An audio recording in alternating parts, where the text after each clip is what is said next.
After dropping off Olivia Sullivan, Michael Thompson headed to a nearby mall to buy gifts. He already had a gift prepared for Arthur Sullivan. Knowing Arthur's penchant for the sophisticated and his particular love for calligraphy and painting, Michael had prepared one of his own bamboo paintings for him. Honestly, if he could have gotten his hands on a Howard Banks painting for Arthur, the old man would probably grin so wide he'd lose a couple of teeth. Maybe even gift wrap his own granddaughter and ship her straight to Michael's doorstep. But getting a Howard Banks painting wasn't that easy, not even for Michael, his own apprentice. Howard Banks had a habit. Only works he was truly satisfied with would ever see the light of day. Any piece deemed unsatisfactory was torn up the moment it was finished. This habit extended to his apprentice, Michael. Michael himself had lost count of how many of his paintings his master, Howard Banks, had torn up. Because of this, genuine Howard Banks pieces on the market were actually quite rare. Incidentally, although Howard Banks was a master of national renown, his paintings commanded significantly different prices compared to other famous modern masters. There wasn't much to be done about it. A painting truly skyrockets in value only after the artist's death. With no more new works being produced, every existing piece becomes finite, making them exceptionally precious. Think of Van Gogh. Even though his genuine works can fetch hundreds of millions of dollars today, he was just a destitute painter during his lifetime. As for a young painter like Michael Thompson, despite winning several awards and gaining some recognition within artistic circles, his paintings weren't worth much money yet. This was precisely why fewer and fewer artists persisted with traditional Chinese painting. After all, one couldn't live on dreams alone. The most crucial prerequisite was earning enough money to eat and survive. Painting really wasn't as profitable as sculpting. After all, a sheet of Xian paper cost pennies, while the raw materials for a single sculpture could cost tens or even hundreds of thousands of yuan, sometimes even reaching hundreds of thousands of dollars. The profit margins were considerable. Michael mulled it over. For his first formal visit to the Sullivan family as Olivia Sullivan's boyfriend, just bringing one of his own paintings felt a bit inadequate. Arthur Sullivan might not mind, but there were other people in the Sullivan family. He didn't want Olivia to be subjected to gossip behind her back because of him. So, no matter what, he needed to make sure he put up a good front. Resigned to splurging, Michael went to the mall and bought some high-end cigarettes and liquor, and also got himself a more formal outfit. All told, he spent tens of thousands of yuan. Appearance-wise, at least, he thought he looked decent enough. Just as Michael was in the middle of his shopping spree at the mall, he got a call from his mom, Margaret Thompson. "You're back and you don't even come home? Where have you been gallivanting off to? For someone so capable, I haven't seen you bring a girlfriend home yet." Margaret gave her son quite the earful over the phone. Michael counted his gifts while replying into the phone. "Mom, I'm bringing my girlfriend home in a couple of days. Don't worry." Margaret was momentarily speechless, unsure if Michael was joking or serious. After holding back for a long moment, she asked, "Which one?" Her question caught Michael off guard. His eyes widened in surprise. "What do you mean, which one? I mean, is it the one from high school?" Margaret knew Michael had a girlfriend around the time he graduated high school. He had even solemnly vowed to bring the girl home, but then the matter just fizzled out. She had assumed they'd broken up and hadn't dared bring it up in front of Michael since. Michael found it slightly amusing. "Of course, it's the one from high school, Mom. She's the only one I've ever dated. What do you take your son for? Some kind of player? I'm the devoted type, okay." Margaret said earnestly, "Well, I don't expect you to be as straight-laced as your father.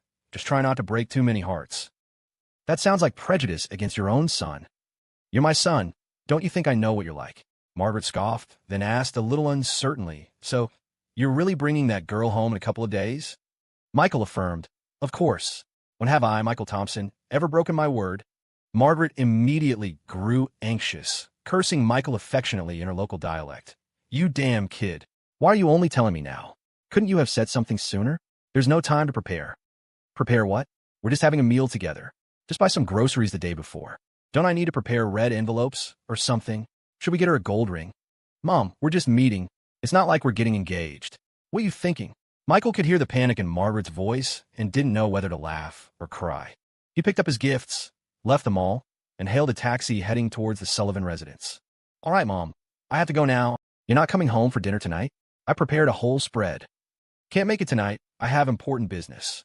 "You brat. What kind of important business could you possibly have?" Michael chuckled. "Going to my girlfriend's house to discuss matters of lifelong importance." Back at the Thompson residence, Margaret stared at her phone after ending the call with Michael, stunned silent for a long moment. Beside her, Robert Thompson asked curiously, What were you two talking about? Is our boy not coming home for dinner tonight? Margaret shook her head, a strange expression on her face as she muttered, Your son? He's really something else now. I don't think I can handle him anymore. Wouldn't surprise me if he flew off to the moon in a couple of years. Robert was puzzled. What's wrong? Did the little rascal make you angry? No, Margaret said. He said he's going to his future in-laws' place for dinner tonight and won't be back. Robert Thompson was also dumbfounded by his wife's words. Margaret suddenly felt restless and stood up, heading for the door. Robert asked, Where are you going? I can't just sit here. I need to go buy a couple of boxes of diapers to keep at home, just in case. I have a feeling we'll be needing them within 2 years. Robert, it really did seem possible. After buying the gifts, Michael went straight to the Sullivan residence. Olivia Sullivan answered the door herself. The moment she saw him, she couldn't hide the joy on her face. She had been worried Michael might get cold feet and suddenly decide not to come. Even though she knew Michael wasn't that kind of person, now that the moment of meeting the parents had arrived, Olivia was so nervous her palms were sweating, her mind racing with uncontrollable thoughts. She quickly ushered Michael inside. Seeing him laden with bags large and small, she mumbled, Why did you buy so much? Michael teased. If I didn't bring enough, how could I show how important you are to me? Smooth talker. Olivia suppressed a smile as she led Michael further into the house. It wasn't Michael's first time visiting the Sullivan home, so he was relatively relaxed. He placed the gifts on the coffee table in the living room and asked, Is Arthur Sullivan not home? Grandpa's home. I'll go upstairs and let him know you're here. Just wait here for a moment. Olivia instructed Michael, then trotted upstairs. Oh, Michael Thompson is here. In his second-floor study, Arthur Sullivan, having just seen his granddaughter rush out, was a bit surprised to hear of Michael's arrival. Although Michael had gone to school in Boston in the latter half of his junior year, and they'd hardly seen each other since, Arthur still remembered the young man who had left a deep impression on him, not to mention saved his life. He had originally wanted to introduce Michael to his old friend, Howard Banks, as a student, partly out of appreciation for his talent, and partly to repay the life-saving favor. However, due to various reasons, it hadn't worked out at the time. It was an unexpected twist of fate that Michael had become Howard's apprentice after all.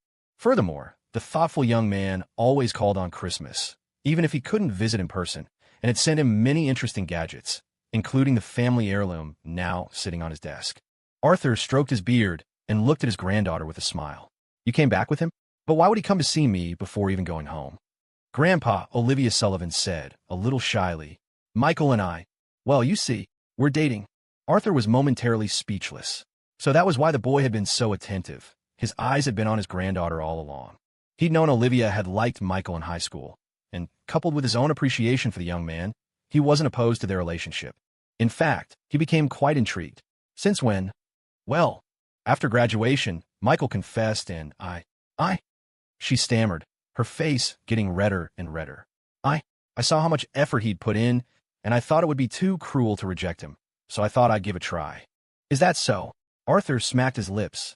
So you don't really like him? That won't do. My granddaughter shouldn't have to settle. I understand. I'll go send Michael Thompson away. Olivia, who had spoken out of sheer shyness, was stunned. Seeing her grandfather stand up with a serious expression, she panicked and rushed to stop him. No, don't. I like him, I do. Seeing his granddaughter on the verge of tears, Arthur burst out laughing. If you like him, just admit it. Olivia sulked, her head lowered, feeling both embarrassed and shy. Arthur asked, So, did you ask him to be your boyfriend, or did he ask you? He asked. Oh. I asked him to ask. Oh. Arthur nodded, certain his granddaughter wasn't lying this time. He was about to ask more when Olivia, both embarrassed and exasperated, said, Okay, Arthur Sullivan, Michael is still waiting downstairs. We shouldn't keep him waiting too long. Knowing his granddaughter would genuinely get angry if he continued, Arthur smiled and decided to drop the subject. He went downstairs to meet Michael Thompson, whom he hadn't seen in a long time. While waiting for Olivia Sullivan to bring Arthur down, Michael Thompson sat in the living room, fiddling with his hair. He hadn't expected to be nervous, but now that the moment was here, he couldn't help it. This was different from his past life, when he'd come to the Sullivan house to take Olivia away. Back then, he hadn't considered any of them family, only enemies. But this time, Arthur Sullivan was someone he respected, and his opinion of his future grandson-in-law mattered. As Michael Thompson sat on the sofa, he became aware of a girl, quite pretty and bearing a resemblance to Olivia Sullivan, squatting beside him, studying him with narrowed eyes. The girl stared at Michael Thompson, making him feel a little uneasy. He looked at her with surprise. The girl narrowed her eyes and smiled. Michael Thompson, you dare to come to my house? Michael Thompson thought. He was completely confused and didn't recognize the girl at all. However, seeing the resemblance in her eyes and brows to Olivia Sullivan, he guessed that she was a member of the Sullivan family. The girl, perhaps noticing the confusion in Michael Thompson's eyes, bristled. Don't tell me you don't recognize me? She flipped her hair back a little, bringing her pretty face closer to Michael Thompson's. How about now? Michael Thompson observed her carefully. She looked like a high school student, and indeed resembled Olivia Sullivan, though not as strikingly beautiful. She had a pleasant face and was considerably taller than Olivia. Honestly, compared to this girl, Olivia Sullivan, already in college, seemed more childish. Although he didn't recognize her, Michael Thompson knew the Sullivan family dynamics. Thinking through the family members who fit the girl's age, he asked tentatively, Violet Sullivan? You finally recognized me. Violet Sullivan said through gritted teeth, the veins in her forehead throbbing. She and Michael Thompson hadn't seen each other for almost 2 years, but she still remembered the time she ran away from home and he sold her out to her family. She held a grudge. Violet Sullivan had planned to confront Michael Thompson at Oakwood High School, but he transferred to Boston during the second semester, and they hadn't seen each other since. Now, Michael Thompson was a freshman in college, and Violet Sullivan was a high school senior. Michael Thompson looked at Violet Sullivan, a little surprised. He found it hard to connect this clean-cut, pretty girl with a rebellious teenager who had dyed purple hair and heavy eyeliner. Back then, Violet Sullivan wasn't exactly ugly, but her appearance was certainly intimidating. Had emo kids, all grown up? You've changed a lot, Michael Thompson commented, gesturing to her hair. Violet Sullivan self-consciously raised a hand to shield her hair. What are you looking at? She snapped. When she was younger, she followed her friends' trends, and during the emo phase, she went all in, filling her messenger space with angsty posts. But after running away and finding none of her so-called best friends willing to help, it was Michael Thompson, of all people, who had given her some money. After that incident, Violet Sullivan was like a different person. She cut ties with her former gang, even changed schools, and her style reverted to something more typical for her age. She now considered her rebellious phase a dark chapter in her life. Michael Thompson's comment hit a nerve, making her defensive. Violet Sullivan looked at Michael Thompson, who hadn't changed much in 2 years, took a deep breath, and sat on the sofa next to him. Why are you at my house? Though her tone was still sharp, she no longer cared as much about what happened and had abandoned her childish revenge plans.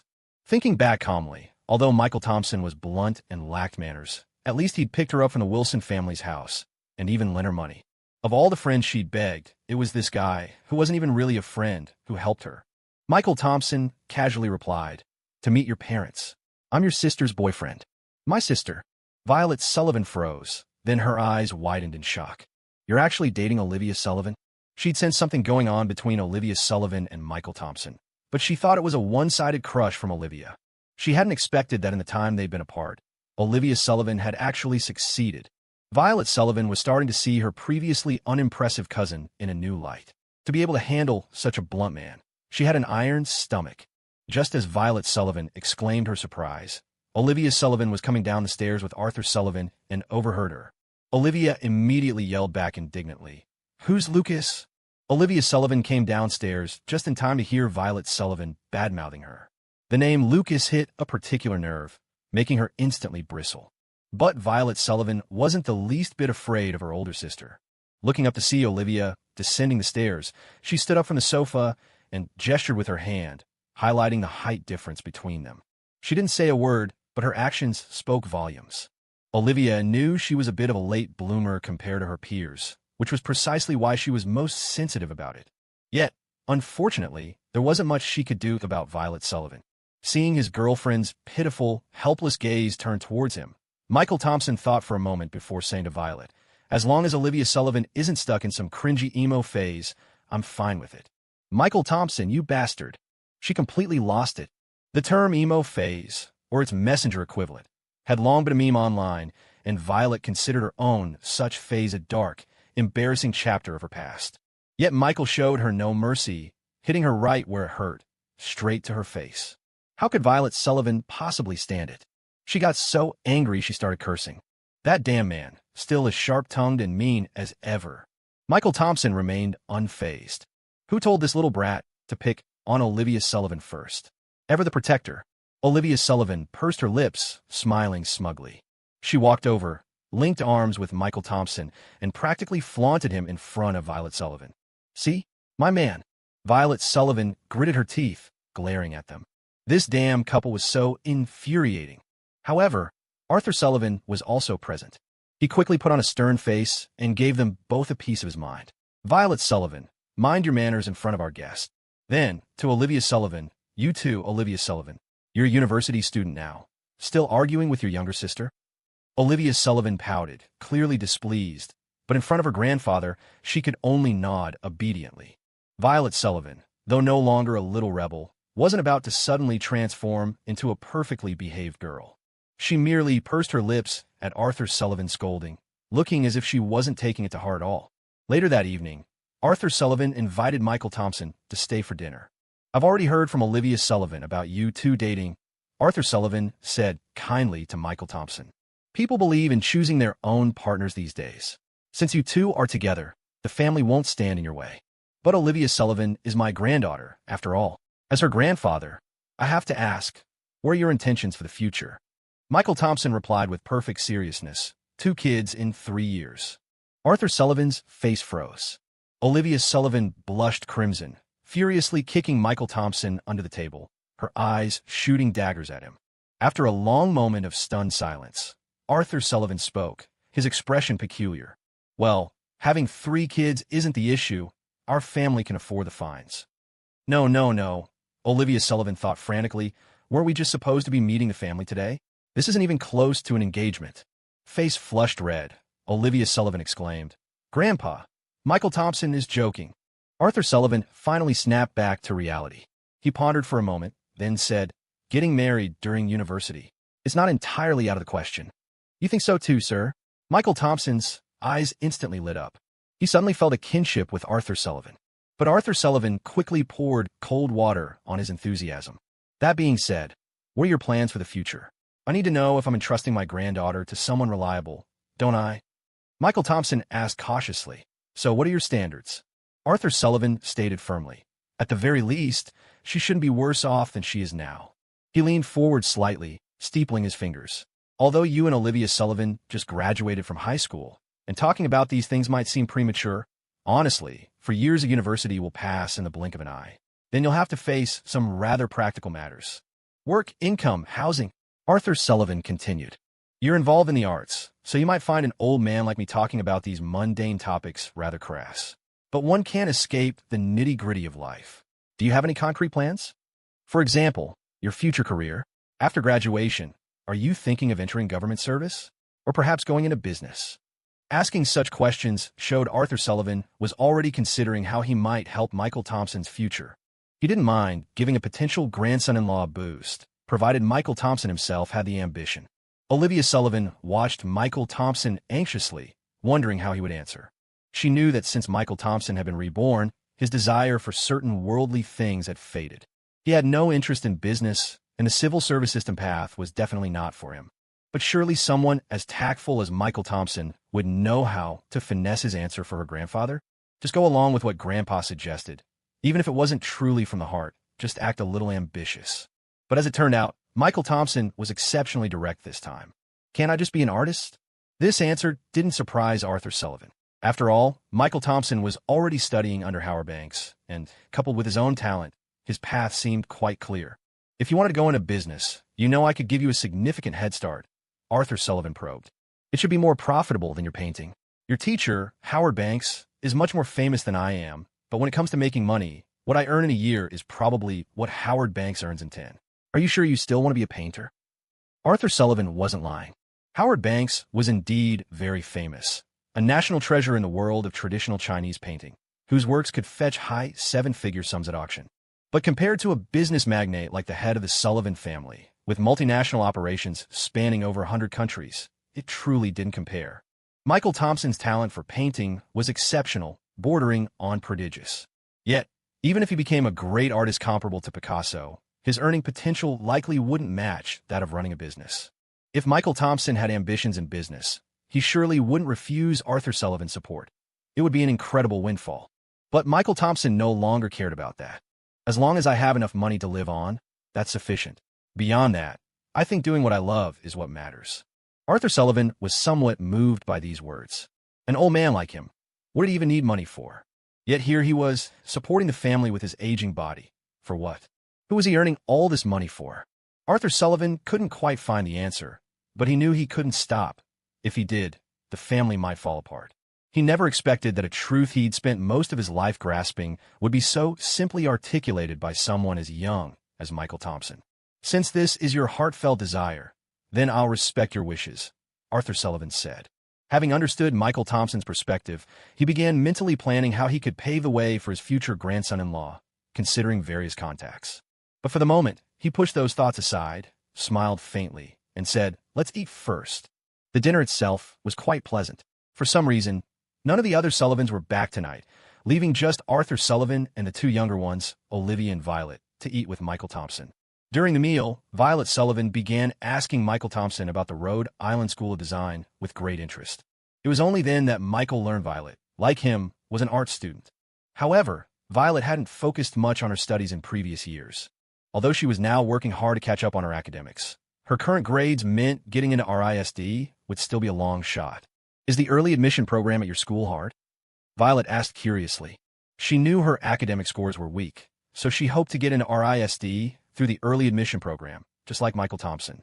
If she could get through early admission successfully, the SAT score requirement would be much lower, significantly reducing the difficulty. Michael Thompson thought for a moment and said, "It's not too hard. You just need to win a few awards." "What kind of awards?" "Like school prizes. The Chi Baisher Award, the National Youth Calligraphy and Painting Award, things like that." Violet Sullivan's face fell instantly. If she could win those kinds of national awards, would she even need to ask Michael Thompson for advice? This guy was really something else. Violet felt like shoving her foot into Michael Thompson's mouth just to give him a taste. However, if Michael Thompson knew what Violet was thinking, he would definitely cry foul. He didn't really have any useful advice for Violet. After all, when he applied through early admission, he had already won numerous awards. As long as he passed the written test, he could have skipped the interview and still gotten in. His experience wasn't very helpful. Arthur Sullivan wasn't fully aware of Michael Thompson's experiences over the past 2 years while staying with his old friend. Now, seeing Michael Thompson practically becoming his grandson-in-law, he asked him a few questions during dinner. Michael Thompson answered each one. And as Arthur Sullivan listened to the accomplishments he'd achieved in less than 2 years, a satisfied look appeared in his eyes. His initial judgment hadn't been wrong. This young man was truly exceptionally talented. After dinner, Arthur Sullivan intended to have the housekeeper prepare a room for Michael Thompson to stay the night. "From now on, you're not an outsider. Just stay here tonight." Michael Thompson politely declined. "Grandpa Sullivan, I just arrived in Green Valley today and came straight here. I really should head back tonight, otherwise it'll be hard to explain to my family." Arthur Sullivan looked a bit disappointed, but nodded in understanding. "That makes sense.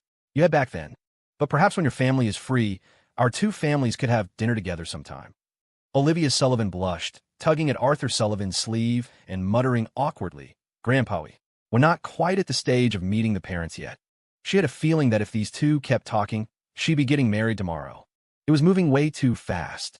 Arthur Sullivan looked at his blushing granddaughter, stroked his beard, and burst out laughing. Just then, Michael Thompson leaned closer to Olivia Sullivan and asked quietly, "Want to come home with me?" What? Now?" Olivia Sullivan became completely flustered, waving her hands frantically. No. It's too late tonight." Michael Thompson looked a little regretful. Seems he couldn't coax her away tonight. "Tomorrow, then?" You promised me." Olivia Sullivan screwed her eyes shut and gritted her teeth. "Fine, tomorrow. Tomorrow it is. You can pick me up later. I need to buy a gift first." Michael Thompson returned to Pine Creek Town from Green Valley, chauffeured back by a driver from the Sullivan family. As they passed a gas station, he paused, then got out, intending to buy a few things from the station's convenience store to take home. He hadn't brought any souvenirs back from Boston, figuring it was just his own family he was returning to. However, since he hadn't gone straight home this time, stopping at his girlfriend's place first, he suspected Margaret Thompson wouldn't be too pleased. He might as well buy some gifts now and pass them off as Boston specialties to save himself an earful from his mom. Michael Thompson casually picked out a few items and left, laden with bags. By the time he reached his doorstep, it was already past 9 p.m. Unsure of Margaret Thompson's current mood, he lingered at the gate, peering sneakily toward the house. But the Thompson family's yard was large, and he couldn't see the main house from the entrance. He pulled out his phone and sent a message via messenger to Emily Thompson, who had been home for a while. Air Force 101 calling command. Have reached designated coordinates. What's the ground situation? Permission to land? Emily quickly replied. Command copies. Stand by. I'll reconnoiter. A moment later, another message came through. Ground situation clear. Proceed with landing. Roger that. Michael pocketed his phone, finally feeling safe enough to open the gate and walk into the yard. When he entered the Thompson house, the living room TV was still on, but the sofa was empty. The lights in the kitchen were on, however, and the hum of the range hood was audible. Following the aroma, Michael headed into the kitchen to find Margaret Thompson cooking. Mom, I'm back. What you making? Smells good, he grinned, sidling up to her. Margaret Thompson shot him a glance but didn't respond. What's wrong? Did Dad make you mad? Michael peered into the pot on the stove. Gravy was simmering. His appetite instantly flared. See? Mom always takes care of her boy. Haven't even been home 5 minutes, and you've already got a late-night snack ready. Shoo shoo. None for you. Margaret swatted his hand away irritably, planting her hands on her hips. The old one didn't make me mad, but the young one certainly did. Getting back to town and going straight to your girlfriend's instead of coming home? What's next? When you get married, are you going to spend Christmas at her family's place too? Hearing Margaret's complaints, Michael quickly retorted, No way. When the time comes, I'll definitely bring my wife home for the New Year's celebration. You ungrateful brat.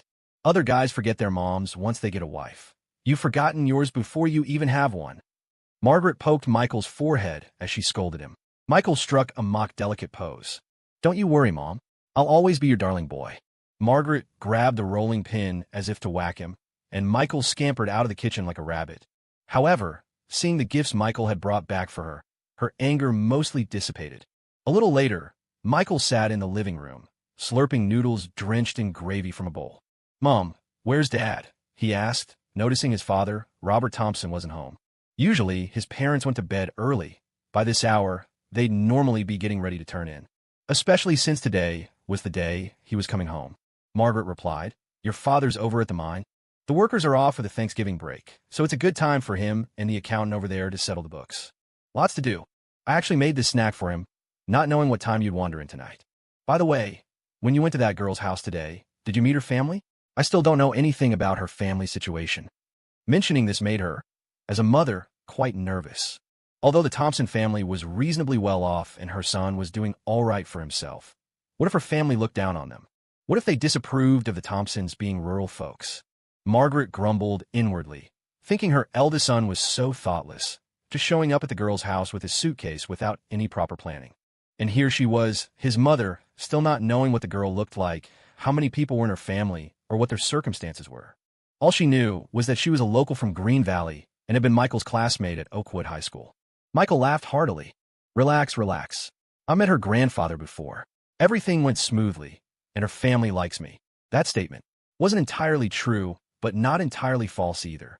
Arthur Sullivan did appreciate Michael Thompson and didn't object to him dating his granddaughter. But Olivia Sullivan's parents.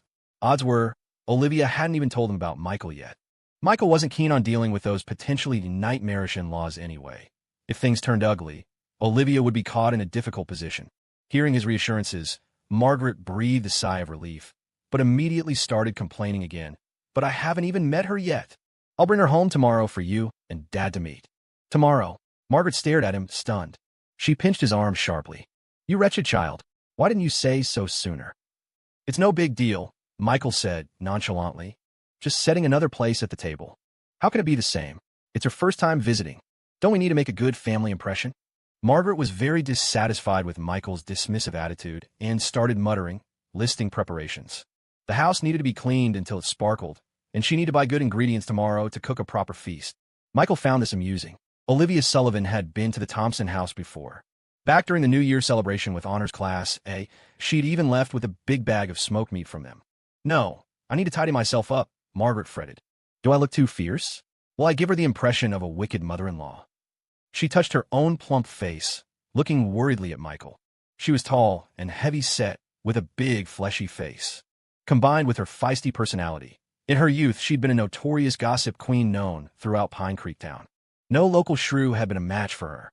By middle age, Her temper had mellowed somewhat, but she was still plenty fiery and wasn't one to back down easily. Michael patted her shoulder reassuringly. "Don't worry, Mom. Be confident. You're the best mom in the world." "Really? Would I lie? Could an ordinary mother produce such an outstanding son?" Michael's shameless compliment visibly eased Margaret's nervousness. She figured a girl who could tolerate her son's level of cheekiness must have a high tolerance level. Surely, dealing with a future mother-in-law who just looked a little fierce wouldn't be a problem for her. After finishing his late-night snack, Michael waited a while, but Robert Thompson still hadn't returned. Tired from the past couple of days of travel, he decided to just head to his room and go to sleep. The next day, Michael Thompson didn't wake up until high noon. Green Valley was much hotter than Boston, yet his room didn't have air conditioning, only an old ceiling fan that creaked and groaned incessantly. He woke up to find his sheets completely soaked in sweat.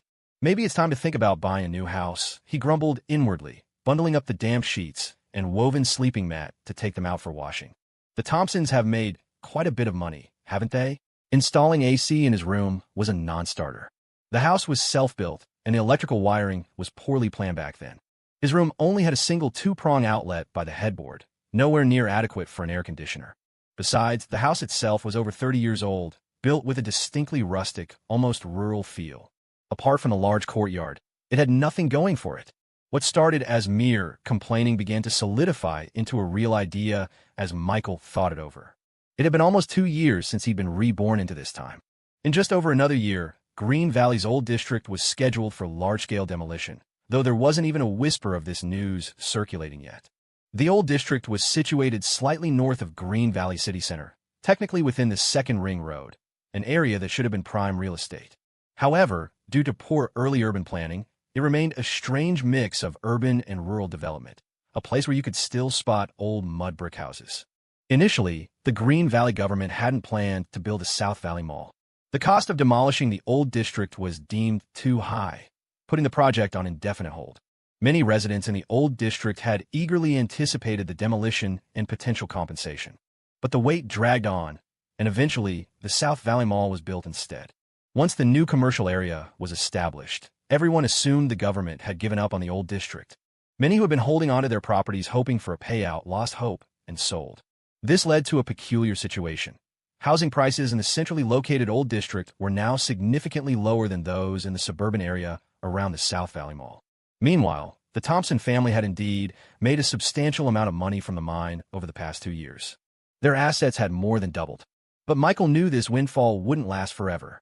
Although their mine was rich in, or so rich it felt like they were literally rolling in it, enough to last beyond his own retirement, things would change. In another couple of years, the environmental slogan, "Lucid waters and lush mountains are invaluable assets," would gain traction, and the state would inevitably reclaim the mine. When that happened, the Thompsons would be like the former coal barons whose mines were nationalized, sitting on a pile of cash with no clear path forward. They would most likely return to their old trade as stone carvers. However, Michael didn't want the family to reinvest their money in precious stones. He knew that in a few years, the ripples from the nationwide anti-graft campaign, swatting flies and hitting tigers, would reach the stone carving industry, plunging it into a harsh downturn. Pine Creek Town, currently bustling with activity, would rapidly decline into a near ghost town, the kind where you wouldn't see a soul on the streets after 9 p.m. Instead of investing in stones that will depreciate, we should invest in property, Michael reasoned. Right now, prices in the old district are probably around $4,000 or $5,000 per square meter, but by 2020, they'll be at least $30,000, probably more. Plus, with the demolition, the compensation payouts will be even higher. Michael had already mapped out a future for his extended family. Once they invested in property, his parents, aunts, and uncles could all become landlords and landladies. They could spend their days playing mahjong, fishing, and pursuing stone carving as a hobby, living comfortably for the rest of their lives. He wasn't greedy enough to think they could swallow the entire old district demolition windfall whole. He didn't know the exact figures, but he estimated the family's earnings were in the low tens of millions, not hundreds of millions. Honestly, that amount wouldn't buy that many properties, especially since quite a few people in the old district were stubbornly holding onto their houses, still hoping for the demolition. But it was enough. Michael's ambition wasn't grand. He just wanted to ensure his family's financial security. Trying to take too large a slice of the pie was beyond the Thompson family's capacity and would likely attract unwanted, troublesome attention. Getting a taste would be sufficient. Greed could easily lead to problems. Dad, let's buy a house, okay? Michael finally broached the subject with his father, Robert Thompson. Although it often seemed like his mother, Margaret Thompson, ran the household, a classic case of a strong wife and a more yielding husband. When it came to major decisions, Robert always had the final say. Besides, Michael suspected that if he brought this up with his mother first, he'd likely get an earful. So, he went straight to his father. Robert looked at him, surprised. You're only a freshman in college. Why are you thinking about this stuff? Then, a thought struck him, remembering his son mentioning bringing his girlfriend home today. His expression changed. You're not planning on getting married right out of college, are you? Dad, what are you talking about? It's not a wedding house for me. It's for the family. Michael quickly clarified, trying to persuade his father. He deftly took the cattail leaf fan from Robert's hand and began fanning him solicitously. Look, it's so hot these days, and the living room doesn't even have AC. Wouldn't it be much more comfortable to live in a big house in the city? Besides, property prices are rising everywhere. Buying now would be a good investment, too. Robert hesitated for a moment, then shook his head. Forget it. I've lived here my whole life, and it's comfortable enough. Besides, we need to keep an eye on things at the mine. Moving away would be inconvenient. He was thoroughly accustomed to life here. The neighbors were like family, their bond strong. The thought of leaving the compound where he'd spent half his life felt genuinely unsettling. Dad, this house wasn't built that well in the first place, Michael persisted, trying to find flaws. It's built on that rolling hillside. There isn't even a proper road up here. Cars have to park down on the main road. Look, the load-bearing walls are thin, the wiring is old. But Robert cut him off. He glanced at his eldest son. Your uncles and I built this house ourselves, back when we were young, he said. The Thompsons were very poor then. We couldn't afford workers. We carried every single brick and tile up that hill ourselves, using shoulder poles. This area used to be just mountainside. Your grandpa led us boys, clearing this whole flat space with hose. Even if we bought a new place 1,000 times, 10,000 times better than this, I'd still feel more comfortable right here. Robert paused, then let out a sudden sigh. If we move away, the family divides. The home, it breaks apart. That last sentence struck Michael silent. He had been ready with arguments, appeals to both reason and emotion, but now the words caught in his throat. He instantly understood his father's deepest fear. Right now, the entire extended Thompson clan lived together in the large compound. If Michael's immediate family bought a new house and moved out, it would signify a formal division of the household. Finjia. It had happened exactly like that in his previous life. After his grandparents passed away, his uncles had divided the family assets and gone their separate ways. The once lively, bustling extended family dissolved into mere relatives who only gathered for New Year celebration. In the old family home, only his mother, Margaret Thompson, a widow by then, had remained, stubbornly refusing to leave. Perhaps, Michael thought now, she had been holding onto the memory of the warmth and noise of those earlier days. Michael didn't want the family to split up either. Deep down, he cherished the current harmonious, lively atmosphere of everyone living together. Usually articulate, he now found himself at a loss for words, falling silent. The silence between father and son was broken when Margaret Thompson returned, laden with bags from her morning trip to buy chicken, duck, fish, and meat. She bustled into the courtyard, her voice ringing out, "Oh, I'm exhausted. Uncle Ben Thompson, come give me a hand." Margaret Thompson was up bright and early today, heading to the market for fresh meat before dawn even broke. It was the day her son, Michael Thompson, was bringing his girlfriend home for dinner, an occasion she took very seriously. It was also why she'd spent half the night complaining to Robert Thompson, saying Michael hadn't given them enough notice. Now, they couldn't even order good seafood. After all, Pine Creek Town was just a small town. The market had limited seafood options, often not the freshest. Outside of New Year celebration, you had to pre-order anything decent. When Margaret Thompson came back inside, laden with bags, she saw Michael Thompson and asked in surprise, "How come you haven't left yet?" "No rush," Michael Thompson replied. He remembered Olivia Sullivan specifically telling him to come pick her up a bit later. So, he'd taken his time this morning, even planning to head to Green Valley after lunch. But Margaret Thompson was much more anxious. "Don't keep the girl waiting. Go get her now. Robert, give our boy the keys to your new car. You could drive your dad's car. Don't we still have the other one?" Robert Thompson muttered under his breath, but he didn't dare defy his formidable wife. Reluctantly, he handed the new car keys to Michael Thompson. The whole family knew how much Margaret Thompson cared about appearances. Their old car, driven for nearly 10 years, was just a beat-up old clunker. The new car, bought just this year and quite expensive, made a much better impression. Michael Thompson grinned as he took the keys. All right, Mom, Dad, I'm heading out. Be back soon. Michael Thompson drove onto the highway towards Green Valley. As soon as he got in the car, he sent Olivia Sullivan a message on Messenger. Heading over now? Olivia Sullivan replied instantly. I'm still at the mall. You could feel her nervousness through the string of exclamation points. Michael Thompson typed back, It's fine, just grab some smoked meat and drinks or something simple. If you make it too formal, my parents will feel awkward. Really? Definitely. Okay, well, I'll get a little something for Aunt Maggie too then. Pick me up at the mall. Sure. Michael Thompson put his phone away and focused on driving.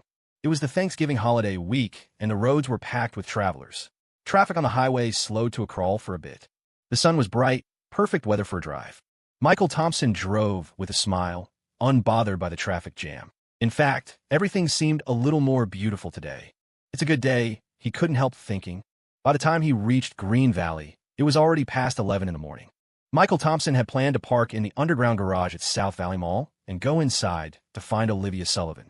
But as he pulled up to the mall entrance, he spotted her from a distance, laden with shopping bags, eagerly waiting. Beep beep. Michael Thompson drove over, stopped right in front of Olivia Sullivan, honked lightly, and rolled down the window. Olivia Sullivan's face lit up when she saw him, but she quickly pouted and complained, What took you so long? There was a hint of playful whining in her tone. Michael Thompson chuckled. Traffic was a bit heavy, Thanksgiving break. I'll let it slide this time. Pop the trunk. Michael Thompson got out and helped her put the bags in the trunk. Why'd you buy so much stuff? Olivia Sullivan blinked. Is it a lot? There must be a dozen cartons of cigarettes here. Are you trying to kill my dad? Don't say things like that. Olivia Sullivan protested, giving him a light punch on the arm. Once they were both in the car, Olivia Sullivan, sitting in the passenger seat, immediately took out a compact mirror to check her makeup. She didn't usually wear much makeup. She was naturally beautiful enough already. But for such an important day, she had carefully applied a light touch. Her cheeks had a cute pinkish hue. It was clear she was taking her first visit to the Thompson family as Michael's girlfriend seriously. She wore a new, relatively formal outfit, a white blouse with ruffles on the chest under a black jacket. Her hair was also meticulously styled, the ends curled into soft waves. Olivia Sullivan was applying lipstick when she noticed Michael Thompson looking at her lips. She put away her compact, cupped her chin with both hands, her eyes curving into beautiful crescents. You like what you see? I'm less concerned with how they look and more with how they taste. Olivia Sullivan. ? Michael Thompson leaned over from the driver's seat and pressed a quick kiss to her soft lips. She didn't even have time to react, freezing with her hands, cupping her face. When they parted, she was still stunned, her cheeks flushing bright red. Michael Thompson wiped a smudge of lipstick from his own mouth and declared confidently, Tasty.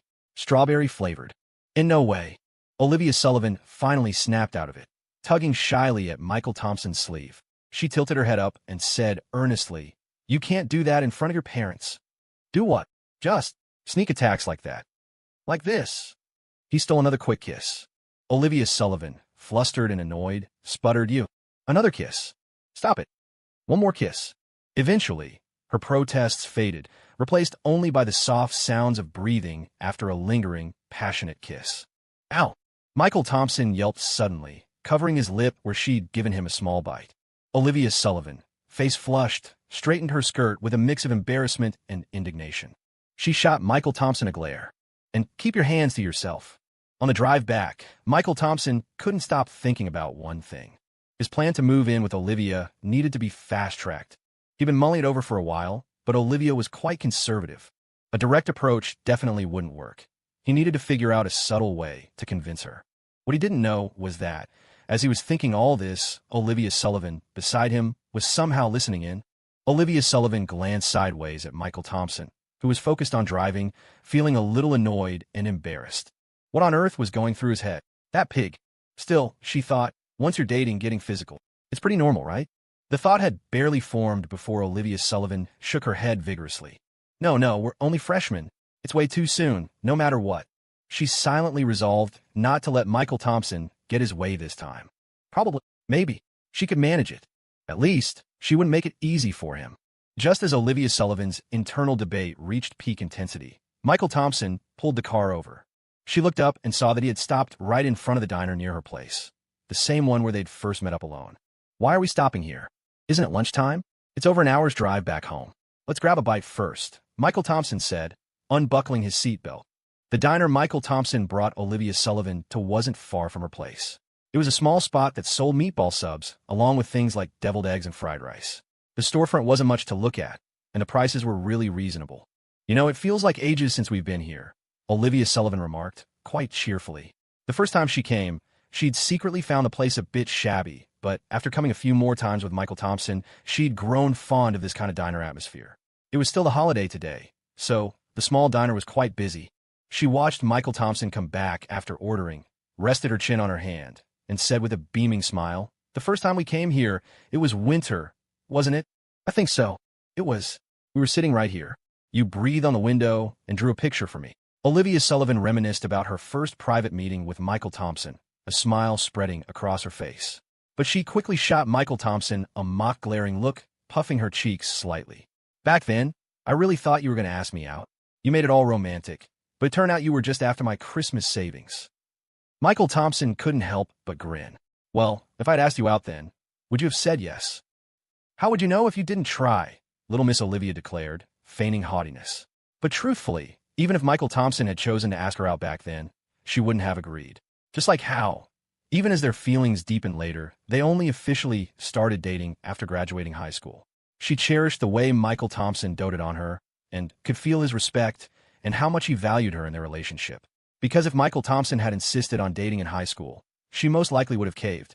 "It's such a shame, though," Olivia Sullivan sighed softly. "After I went home that day, I kept thinking, I wish you hadn't drawn it on the glass. Then I could have kept it forever. That was really the first gift you ever gave me." Olivia Sullivan lightly slapped the table, her face full of earnestness. It was really meaningful. She still had that girlish romantic streak, caring about milestones and sentimental gestures. It suddenly occurred to Michael Thompson that he'd never actually drawn a portrait of Olivia Sullivan. His interest piqued. He asked, "Wanting to make it up to you with one now?" "It's not the same. It was the first gift. That's what made it special. Drawing one now." "So you don't want one?" "I do." Olivia Sullivan couldn't help but admit defeat. Michael Thompson didn't have his proper art supplies with him. But turning his head, he saw the owner's young son, who looked about elementary school age, hunched over his homework on a stool. He went over, spoke with the owner, and paid a little money to buy the boy's sketchbook and pencil. He came back with the items, sharpened the pencil tip slightly on the edge of the table, opened the sketchbook, and began to draw. Since it was just a spontaneous idea, he planned to do a simple sketch for Olivia Sullivan. Wait, hold on. I'm not ready yet." Seeing Michael Thompson had already started drawing, Olivia Sullivan suddenly grew tense. She quickly smoothed her hair, placed her hands primly on her lap, and sat up straight, her small face tight with seriousness. Michael Thompson chuckled and gently flicked her forehead. "Don't be so nervous. It's just a casual sketch. Be natural." "Oh." She rubbed her forehead, looking slightly wronged, then started watching Michael Thompson draw. Sunlight streamed through the window, bathing the couple sitting near it. In that moment, the scene was picturesque. After a simple lunch at the diner, Michael Thompson drove Olivia Sullivan home from Green Valley. Along the way, Olivia sat in the passenger seat, gazing happily at the drawing on the sketch paper. It was just a rather simple pencil sketch, but Michael Thompson was a remarkably skilled artist. Even with only a pencil, he could render light, shadow, and contours with lifelike detail. Since it was spur of the moment, all he'd been able to borrow was a 2B pencil and a child's scratch pad, about as basic as it gets. Michael felt such a gift was a bit lacking, so he offered, "When we get back, how about I draw you a proper one?" "No need. This one is wonderful." Olivia Sullivan hugged the sketch paper, growing fonder the more she looked. "I think it looks better than the real me." "Really?" "Yes, really." "Well, maybe that's because, in my eyes, Miss Olivia is even prettier than you think you are," Michael said casually, keeping his eyes on the road. Olivia, however, couldn't help but tear her gaze from the drawing to him, noticing his profile, which didn't look like he was joking at all. A moment later, she lowered her head, clutching the drawing, feeling a mix of shyness and happiness. "Damn it, he got me again." Back at the Thompson house, Margaret Thompson was standing before the mirror, having donned the only fur coat she owned. She smoothed her hair, struck a pose, and asked her husband, "Robert, dear, you think this looks good on me?" It had to be said, although Margaret was plump, her weight had been stable for years, so the fur coat she'd bought a decade ago still fit. Robert Thompson sat by the door, smoking silently, watching his wife rummage through storage to dig out the fur. He sighed, "Honey, aren't you going a bit overboard? Won't you be hot? What's wrong? It's the first time our son's bringing his girlfriend home. Can't I dress up a bit? We can't have her thinking we're just some country bumpkins, can we?" Margaret retorted, rolling her eyes. Fair enough. But it was October. Green Valley was a southern city, almost coastal, and October days were still quite hot. They didn't have air conditioning except in the living room, and the small electric fan only blew warm air. Robert watched as his wife, after only a short while in the fur coat, started to bead with sweat on her forehead. He couldn't help but smirk, returning to his cigarette. He thought it was silly, but arguing with his wife now would inevitably end in his defeat. They'd been married for so many years, their son was grown, and he'd never won an argument. Truthfully, Margaret felt silly too. Being overweight and wearing something so thick in this heat had her panting. Silently, she took the fur coat off. Seeing this, Robert teased, "Weren't you going to dress up nicely? Why'd you take it off? It's too hot. What did I tell you?" "You were right. So your pocket money is halved next month." In the end, Margaret changed back into her usual clothes. After all, she still had to cook, and she'd be sweating buckets once she got busy. Just as she was about to go downstairs to check on the roast chicken simmering in the kitchen, she got a call from Michael. "Are you at the gate already?" Okay, I got it." "Well, bring her straight in. You have a key, don't you?" Margaret hung up, her heart starting to pound nervously. Her nerves frayed. She turned to see Robert still sitting there, completely relaxed and leisurely smoking. Her temper flared instantly. "Why are you still sitting there? They're here. Go meet them." "It's his own house. He knows the way," Robert grumbled. But he stubbed out his cigarette nonetheless and got up to go downstairs and greet them. At the gate of the Thompson family's large yard, Olivia Sullivan stood with gifts in both hands, the word "nervous" practically written across her face. Eyes closed, she kept muttering, "Hello, Mr. and Mrs. Thompson. My name is Olivia Sullivan. I'm Michael Thompson's girlfriend." "Hello, Mr. and Mrs. Thompson." She was rehearsing her introduction from meeting Michael's parents. Michael saw her small hands, trembling with nervousness, and put an arm around her shoulder, patting it gently. "Don't be nervous. It's not like you haven't met my parents before. It's different." Olivia's voice trembled, almost sounding tearful. "Last time, I was just a friend. This time, I'm his girlfriend. What if your parents don't approve of me? I'm so short. What if they dislike me for being small? How could they? The amazing Miss Sullivan choosing me? That's a blessing earned from good deeds in my past life." "Michael Thompson, this is hardly the time for jokes," Olivia mumbled, slightly annoyed. Michael chuckled and patted her head. "Relax, my parents will definitely adore you. They'll probably treat you better than their own son in the future. Just act like you're their daughter coming home. Why be nervous meeting your own parents?" His reassurances helped a little. Olivia clenched her small fists, psyching herself up, then nodded at Michael with a determined look. Michael opened the yard gate and walked in first, with Olivia following closely behind. Just as they entered the yard, they saw Robert Thompson coming out of the house. "Dad, look who I brought home," Michael said with a smile, gently pulling Olivia, who was trying to hide behind him, forward by the arm. Olivia immediately bowed deeply, head lowered, and in her nervousness, subconsciously recalled Michael's words about treating his parents like her own. "Hi, Dad." The words hung in the air, followed by an instant silence. Robert, who had been wearing a kindly expression ready for a warm greeting, was completely thrown by Olivia's "Hi, Dad." He had no idea how to respond. Even Michael was stunned.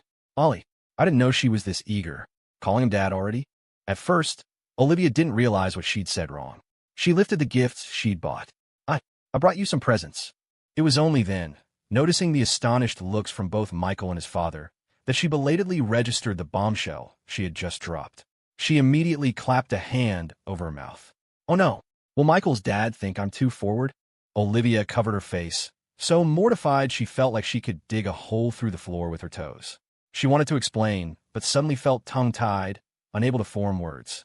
She could only look pleadingly at Michael. Michael understood instantly and gave her a reassuring gesture. Olivia breathed a sigh of relief. Thank goodness her boyfriend was reliable. Just as that thought crossed her mind, Michael turned to his father with a perfectly serious expression. "Dad, why are you so surprised? A family title adjustment is inevitable, isn't it? She's just giving you a preview, letting you get used to it early." "Reliable, my foot." Robert Thompson quickly composed himself. After all, at his age, what hadn't he seen? He asked calmly, "My dear girl, your family's demands, they aren't too high, are they?" Olivia Sullivan. Question mark. Only after the words left his mouth did Robert Thompson realize how inappropriate they sounded. He gave an awkward chuckle and stepped aside. Come on in first. Have you two at lunch yet? We did, just grabbed a quick bite. Then have some more. Your mom thought you two were coming back for lunch. She made you a turkey dinner. Michael Thompson chatted idly with his father, Robert, as they went inside. Olivia Sullivan stood there blankly for a moment. She and her own father had never talked like this. In her memory, Dad had always been incredibly busy, with endless work and countless dinners to attend. The image of the two of them sitting down for a private chat was almost unimaginable. Meanwhile, her mother poured all her attention onto her older brother, basically ignoring anything to do with Olivia. Feeling a pang of disappointment, Olivia lowered her head, even though this wasn't her first time at Michael Thompson's house. But still, no matter how many times she saw it, she couldn't help but feel envious. You're already at the door, don't be shy now. Michael Thompson, who had already started inside with his father, noticed Olivia lingering. He walked back, took her hand, and gave her palm a gentle squeeze. Olivia shook her head. It's not shyness, it's just... She hesitated. Michael seemed to understand her reservations. He leaned close to her ear and whispered with a soft laugh. This'll be your Thompson family too, you know. The tips of her ears turned red. She nodded lightly, murmuring, Mom, look who's here. Michael called out as soon as he led Olivia into the house. Margaret Thompson, busy in the kitchen, heard him and came out wiping her hands on her apron, beaming. It's my son's first time bringing a girlfriend home. Little Sue. Olivia quickly bowed her head slightly in greeting. Hello, Aunt Maggie. Oh, hello. I bought you some gifts. Oh, honestly, child, just coming is enough. Why be so formal? It's not your first time here. Sit down first. Aunt Maggie will go wash some fruit for you. Michael Thompson, come help. Margaret was still cheerful, then pulled Michael into the kitchen. Why didn't you tell me your girlfriend was little Sue? She clearly remembered the girl Michael had brought home for dinner once before, and recalled her son mentioning how the girl's family favored sons, and gave her a hard time. Margaret had felt incredibly sorry for Olivia back then, especially since she herself had experienced the unfairness of a family that favored boys. But after Michael went off to Boston for college, Olivia hadn't visited the Thompson family again, and over time, Margaret had forgotten about it. She never expected that her eldest son's girlfriend would turn out to be her. Michael grinned. Mom, come on. If I wasn't interested, would I have brought her home for dinner back then? So you little rascal planned this all along, huh? Margaret poked Michael's forehead with her finger, then hesitated for a moment before nodding. Well, all right. The girl is certainly pretty, and she seems quite sweet. It's just her family. She worried slightly that her son might be taking on unnecessary baggage. It wasn't malicious for Margaret to think this way. It was only natural. Michael was her only son.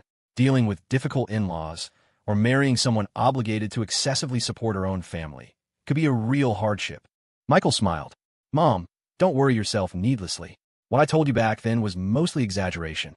Now you're lying to your own mother. Weren't you forbidding me from dating early back then? If I hadn't said that, you wouldn't be seeing me bring a daughter-in-law home today. Hey, listen to you. Making excuses now. Margaret pinched Michael's ear and gave her son a piece of her mind. Michael humbly accepted the criticism, but remained unrepentant. He didn't mention that Olivia was the granddaughter of Green Valley's wealthiest man. It wasn't intentional concealment, exactly. He just worried that if his family knew right away, they might feel awkward around Olivia. It would be better later, once Olivia had integrated into their big family, then he'd tell his parents. Margaret felt reassured. That's good then. I had a good feeling about little Sue. She just seems a bit soft-natured. You better not bully her, understand? Michael teased. Mom, that's not what you used to say. What did I used to say? You said she was too petite, might have trouble having kids later. You don't mind now. Margaret was momentarily speechless, then finally retorted. Aren't you just Mr. Smart Mouth? If you're so clever with your words, maybe you should stop talking from now on.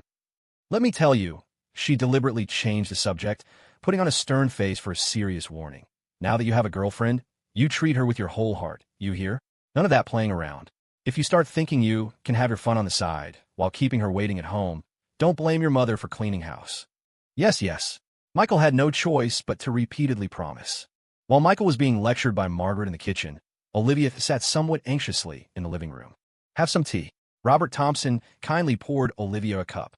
Don't be so formal. Treat this place like your own home. Thank you, Uncle. Not calling me Dad anymore. Olivia silently held her teacup, guiltily averting her gaze. Now she knew where Michael got his glib tongue from. And Michael had claimed his dad was a quiet, straightforward man. Just then, a head peeked around the doorway, looking towards Olivia in the living room, and smiled. Michael Thompson really did manage to lure you home. Emily Thompson. Seeing Emily, Olivia was instantly overjoyed.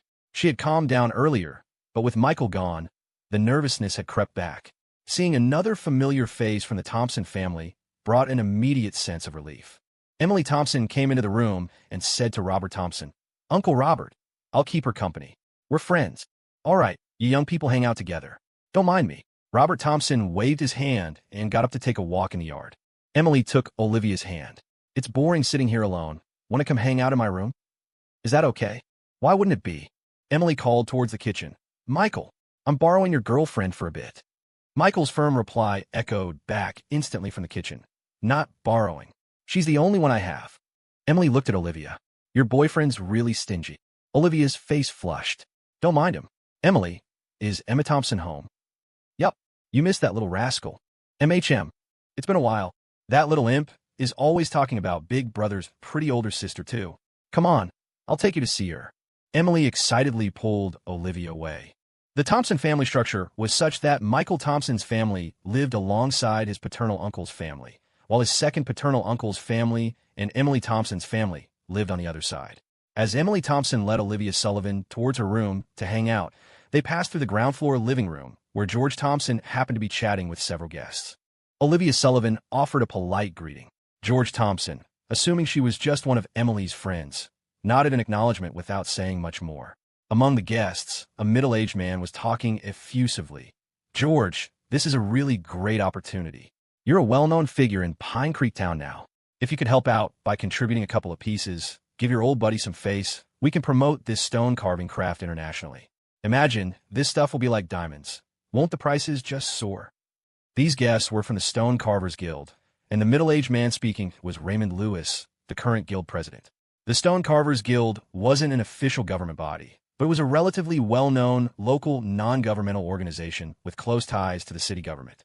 They had come to the Thompson residence today because the guild was planning to organize a Huaxia craftsmanship festival overseas, and President Raymond Lewis had come personally to persuade George Thompson to participate. Originally, the guild had intended to invite the National Treasure Master Carver, Samuel Shaw. However, upon visiting the Shaw family, they learned that Samuel Shaw had developed Parkinson's disease, and his hands trembled so much he couldn't even hold a bowl steady, let alone a carving knife. Left with no choice, they had sought out George Thompson as the next best option. George Thompson was Samuel Shaw's apprentice and had thoroughly learned his master's skills. Although one couldn't quite say the student had surpassed the master, George had earned the title of National Master of Arts and Crafts through his own abilities, making him the most outstanding carver in all of Pine Creek Town. However, George Thompson had been busy managing the family's mining business for the past couple of years, which was far more profitable than crafting pieces himself. While he hadn't entirely neglected his craft, he wasn't keen on being asked to participate out of the blue. George was a wily old fox and wasn't easily swayed by a few flattering words. He knew the guild's usual tactics all too well. They'd paint a rosy picture now, making it sound like a glorious patriotic endeavor, but the so-called Huaxia Craftsmanship Festival could very well end up being a makeshift stall in some obscure corner of a small country, resembling a flea market. They'd snap a few photos of foreigners looking at the displays and call it a day. It wouldn't be surprising if the artisans supplying the works even had a chip in for maintenance fees. Mulling over his words, George prepared to decline. I'm quite busy, you see. Besides, holding a craftsmanship festival abroad. Would the authorities even approve it? It's not impossible for my family to contribute some funds, but I doubt other families would be willing." He didn't refuse outright, choosing his words carefully to pass the buck and gauge the other party's reaction. Raymond Lewis pointed at George Thompson, looked at the others, and said with a laugh, "See, I told you before we came how sharp George Thompson is. But this time, we genuinely want to do something significant. Don't worry about the funding. The guild has secured sponsorship from a major boss this time. And it's not just our stone carvers guild messing around on a small scale. Otherwise, why call it the Huaxia Craftsmanship Festival instead of the Huaxia Stone Carving Festival?" This event is spearheaded by the Cultural Bureau, involving many associations: the Calligraphy and Painting Association, the Sioux Embroidery Association, our Stone Carvers Guild. Loads of them collaborating. We'll be touring several EU countries and other nations too. This is all about promoting our national culture. The authorities definitely support it. It's practically a semi-official event. George Thompson was taken aback. This was rather unexpected. He quickly asked, "So, the big boss sponsoring this is Arthur Sullivan. Isn't he the top dog around Green Valley?" Raymond Lewis gave a thumbs up, grinning. Word is, Arthur Sullivan recently gained a son-in-law, or maybe a grandson-in-law, involved in the arts. Not entirely clear on the details, but lately, I've heard quite a few acquaintances have been invited to his home for meals, asked to help look out for a certain young man. The Sullivan family sponsoring this festival is likely to pave the way for their new in-law. Think about it. Anyone whose work gets selected for this has to be at least a provincial-level master, right? Everyone involved will owe the Sullivan family a favor. In the future, if this in-law wants to do something in the art circle, get his work judged for an award or something, won't it be much easier? It's all about connections and how the world works. Understanding dawned on George Thompson, and he felt a flicker of interest. Put that way, it did sound like a serious endeavor. He joked, "I wonder which lucky guy got so fortunate. Who knows? Definitely not one of my boys.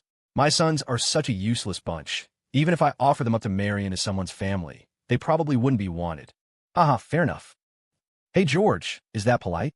You don't even have a single kid yourself, and I at least have a whole brood of boys. As the two men bantered, they didn't bother lowering their voices around the younger generation. Olivia Sullivan hadn't intended to eavesdrop, but hearing her grandfather's name mentioned unexpectedly made her pause and listen. What she heard left her slightly stunned.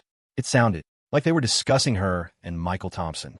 She hadn't realized her grandfather would act so quickly. It was only yesterday that she had brought Michael home to officially introduce him to the family, and yet her grandfather was already making moves. But she knew he was doing all this for her.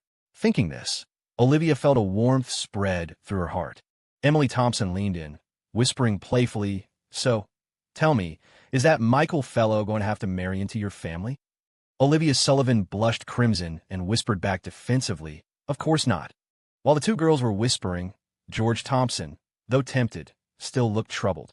"The festival starts next month? That's far too rushed. No, there's no way I can make the deadline." Raymond Lewis immediately grew anxious. "What about your previous works?" "My older pieces have either already won the awards they could, or they weren't good enough to win. There's no point sending the latter. Clueless foreigners won't know the difference anyway." "Absolutely not. That's not how it works. This is about showcasing our national heritage. We have to present the very best. Why would I send something I'm not satisfied with myself? That would be humiliating." George Thompson still had his principles.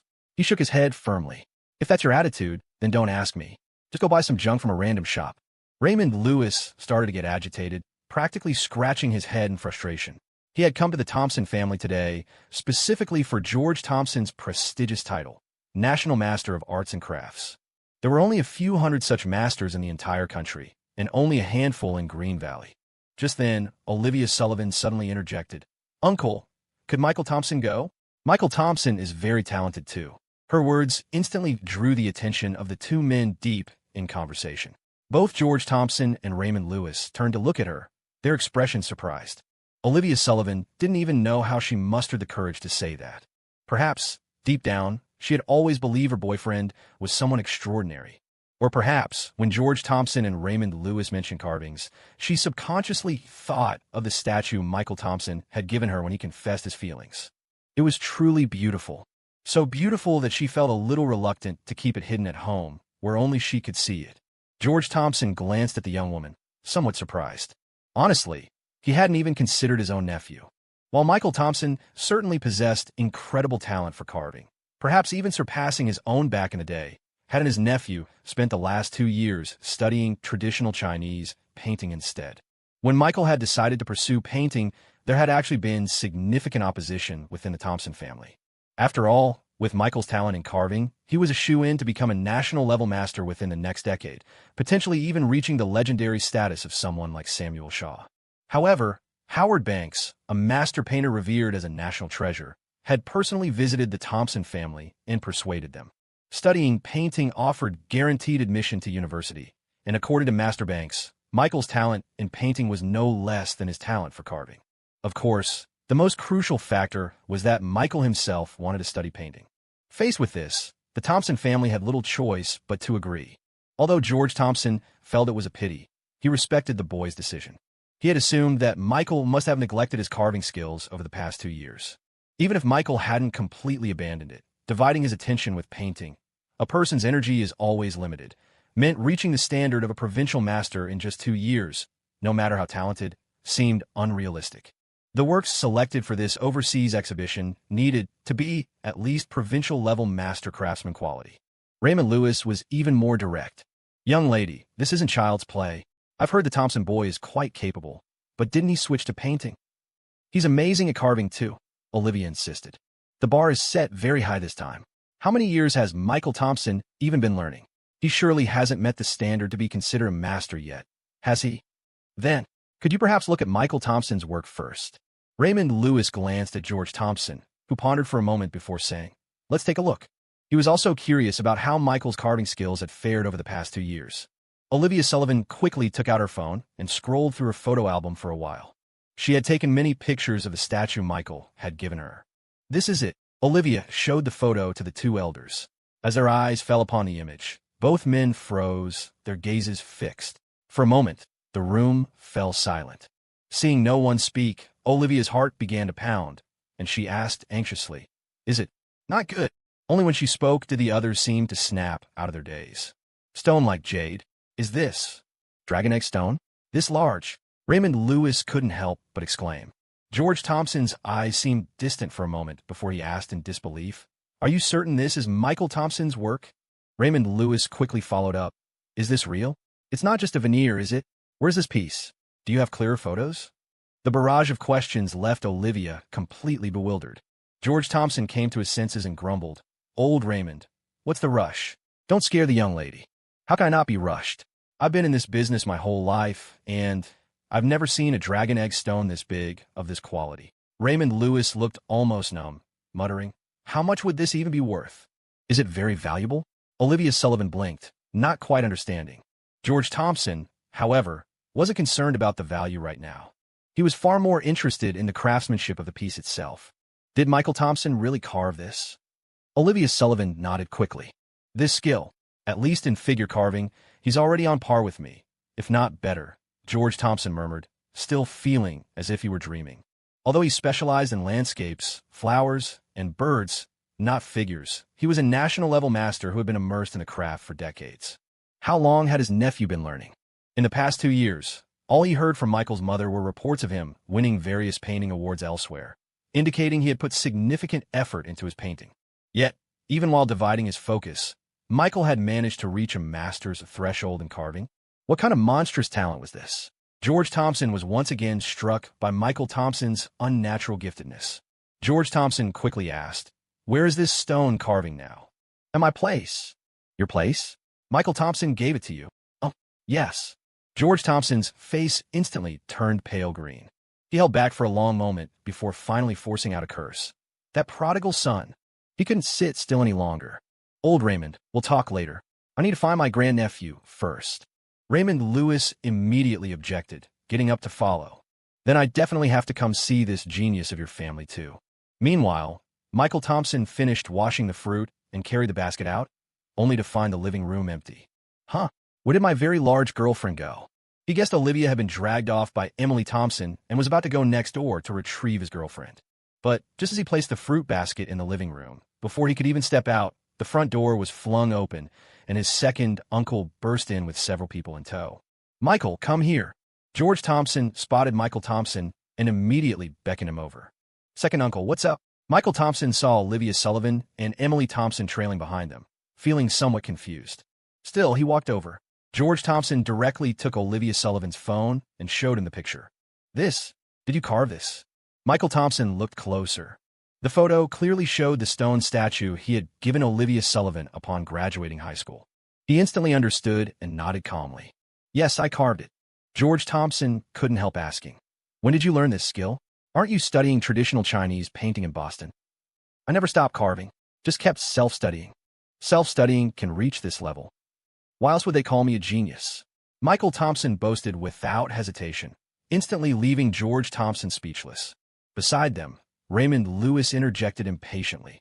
"Is this the time for that? Is it solid stone or veneer? Does dragon egg stone really come this large? If this is solid stone, it must be worth a 7-figure amount." "That expensive?" The little money lover Emily Thompson was stunned when she heard the price. She started counting on her fingers, trying to figure out how many zeros were in a seven-figure amount, her mind buzzing. She had initially thought her cousin Michael had landed himself a rich girlfriend, but she hadn't expected Michael to be willing to spend so lavishly just to woo Olivia. Damn, must be nice being loaded. Emily Thompson instantly decided she needed to be much nicer to her cousin from now on. She had to hold tight to this golden thigh and let Michael Thompson make her rich in the future. Olivia Sullivan gasped, covering her mouth in astonishment. Back then, she had accepted Michael Thompson's gift with pure delight, caring only that it was a piece Michael Thompson had carved for her himself. She never imagined it would be so valuable. Michael Thompson, however, just pursed his lips, somewhat dismissive. A seven-figure amount. In his past life, this stone had sold for over $100 million. But that was after another national-level master from the Hudson River School, one specializing in figure sculpture, had acquired it and carved it into an open-work piece titled Biblical Sacrifice, which won the country's highest 100 Flowers Award for the arts. That price reflected not just the massive dragon egg stone itself, but also its immense artistic value. Michael Thompson, well, he wasn't famous, so he certainly couldn't sell it for that much. Of course, he had no intention of selling it anyway. George Thompson couldn't help but ask, "You really gave it away?" Michael Thompson nodded readily, grinning. "Gave it to my girlfriend." "You really went all out." George Thompson was speechless. The Thompson family probably hasn't earned in the last 2 years what you just gave away. Huh, the cost wasn't high. The raw stone was being sold as scrap by someone else. You could say I got lucky and snagged a bargain. Picked it up from a mine in Pine Creek Town. Yeah. How much? Around $2 million, maybe. Where did you get that kind of money? She gave it to me. Michael Thompson pointed at Olivia Sullivan, smiling. So, second uncle, don't even think about this stone. It was hers to begin with. I just spent some time carving it for her. I'm not thinking about it. Even if it were yours, it wouldn't have anything to do with me. George Thompson caught the implication in his nephew's words and waved his hand dismissively. I'm more interested in how your craftsmanship has reached this level in just 2 years. I'd like to see this stone carving. Michael Thompson shrugged. Then you'll have to ask Olivia. After all, she's the owner of the carving now. George Thompson and Raymond Lewis immediately turned their gazes back to Olivia Sullivan. Olivia instantly felt self-conscious. I'll do whatever Michael says. Michael Thompson quickly intervened. Let's talk about it after the turkey dinner, second uncle. I brought my girlfriend here today to meet my parents. This kind of small matter can wait. This kind of small matter. George Thompson's lip twitched. Michael, why did you say I paid for it? After seeing off his second uncle and the others, Olivia Sullivan took Michael Thompson's hand and whispered close to his ear. Michael Thompson gently put an arm around her and explained, some things are better made clear, even with close relatives. My second uncle wouldn't say anything, but my second aunt, well, she tends to overthink things and likes to take advantage. Anyway, it's my gift to you, and no one can take it away. Olivia thought about the scheming and backstabbing in her own family, then about the warm Thompson family, feeling a pang of sadness. Does stuff like that happen in your family too? Haha, every family's like that. But mine is pretty good, relatively speaking. My Aunt Maggie is also very kind to us younger ones. Everyone has flaws, right? As family, we accept them. Living together means being tolerant of each other, Michael Thompson said, sharing snippets of his family life. Olivia curled up in his arms, resting her head on his shoulder, and sniffled slightly. Am I causing trouble for you? When it comes to Olivia, I can tolerate anything forever, Michael Thompson said with a smile. Olivia couldn't help but break into a sweet smile. Then you're definitely going to have a lot of trouble in the future. Bring on a little more trouble, I don't mind. I'm happy to. While the two were whispering secrets to each other in the living room, Margaret Thompson and Robert Thompson were peeking out from the kitchen doorway, watching them. Margaret Thompson sighed wistfully. Were we like that back in our day? I was never as shameless as your son. If you had been more proactive, our eldest son would be 3 years older now. Robert Thompson selectively ignored his wife's complaint. Margaret Thompson suddenly remembered something. Hey, did you buy the diapers and formula I asked you to get? Aren't you rushing things a bit? Rushing? Look at them. I bet we'll need them within 2 years. Robert Thompson wanted to argue, but looking at the affectionate young couple in the living room, he felt his wife might have a point. After all, a 7-figure amount betrothal gift has been given. Who spends that much marrying someone's daughter? It'll be hard not to end up married. Clearly, he had also heard about the 7-figure stone carving Michael Thompson had given Olivia Sullivan. Finally, Robert Thompson nodded. About the formula and stuff, let's wait until my older brother gets back from abroad at the end of the year. Have him bring some foreign brands back. Margaret Thompson nodded too. I think so too. The old couple quietly retracted their heads back into the kitchen, leaving the living room space to the young people. For dinner that evening, Margaret Thompson prepared a huge feast, so much food that the table was almost overflowing. Tonight, it was just the three of them and Olivia Sullivan eating together, as the main purpose was to introduce Olivia to his parents. Michael Thompson originally wanted to sit next to Olivia, but Margaret Thompson immediately shooed him over to sit with his dad, while she took Olivia's hand and started chatting nonstop. Olivia, come try this chicken. It's our own free-range chicken, very healthy. Thank you, Aunt Daisy. What does your family do? Aunt Daisy, my family is in business. We sell small consumer goods to Central America. Foreign trade. Aunt Daisy knows about that. That's good, that makes money. In reality, Margaret Thompson had never left this little patch of land in Green Valley her whole life and didn't know squat about foreign trade. But she put on a knowledgeable air, nodding seriously in agreement. Michael Thompson almost died laughing. Margaret Thompson asked again, so how many people are in your family? Olivia, like a well-behaved child, answered honestly, my grandfather had 5 children. My dad is the second oldest. And in my family, my parents are divorced. Dad's busy with business, so I live with my grandfather. Margaret Thompson felt a bit awkward. Michael Thompson, sitting nearby, interjected to smooth things over. Mom, let her eat first. Right, eat first, eat first. Margaret Thompson quickly piled food onto Olivia's plate, incredibly enthusiastic. Eat more here at Aunt Daisy's. Look how skinny you are, dearie, you need to grow more. Olivia, who had just picked up her chopsticks and bowl, froze at the words. Michael Thompson's expression turned peculiar. He wanted to laugh but didn't dare, forcing himself to hold it in. Mom, you're so good with words. Please don't say any more next time. After dinner, Michael Thompson saw his mom was still eager to pull Olivia aside and ask her all sorts of questions. Worried Olivia would feel uncomfortable, he used the excuse of going for a walk and quickly whisked Olivia away from the house. Once outside, they walked hand in hand down street. Olivia let out a sigh of relief. Phew, we finally made it out. Michael Thompson asked, did you feel uncomfortable at my place? Olivia quickly shook her head, saying a little embarrassed, no, it's just. Aunt Daisy was too enthusiastic. I couldn't eat that much. Haha, that's just how my mom is. Don't force yourself to eat if you can't manage it in the future, all right? Just say so directly. But she went to all that trouble just for me. There'll be plenty more opportunities like this in the future. Michael Thompson had planned to drive Olivia Sullivan home, but tonight, Olivia didn't seem quite ready to leave. First, she claimed she was too full from dinner and wanted to walk it off. Then, she said she felt a little dizzy and worried about getting carsick. Truthfully, she just wanted to spend a little more time with Michael Thompson. Michael naturally saw through her little act, but was happy to spend more time with his girlfriend. They didn't walk far, however, before Olivia started to tire. She had dressed up meticulously for her visit to the Thompson family today, and her new leather boots were pinching. Before long, a blister had formed on her left little toe. Still not going back, even like this? Michael helped her sit down on a public bench under a streetlight, knelt to take off her boot, and gently rubbed her foot before looking up at her. Olivia shook her head stubbornly. Michael chuckled. Then you might as well just stay here tonight. No, Grandpa will lecture me. Olivia glanced warily at Michael, pouting. Besides, there's a bad guy here. All right then, I'll be bad all the way. Michael feigned annoyance, wrapping his arms around Olivia's waist. Olivia giggled, playfully pushing him away before leaning in to plant a quick kiss on his lips. She cupped his face with her small hands. Okay, that's enough. No more misbehaving.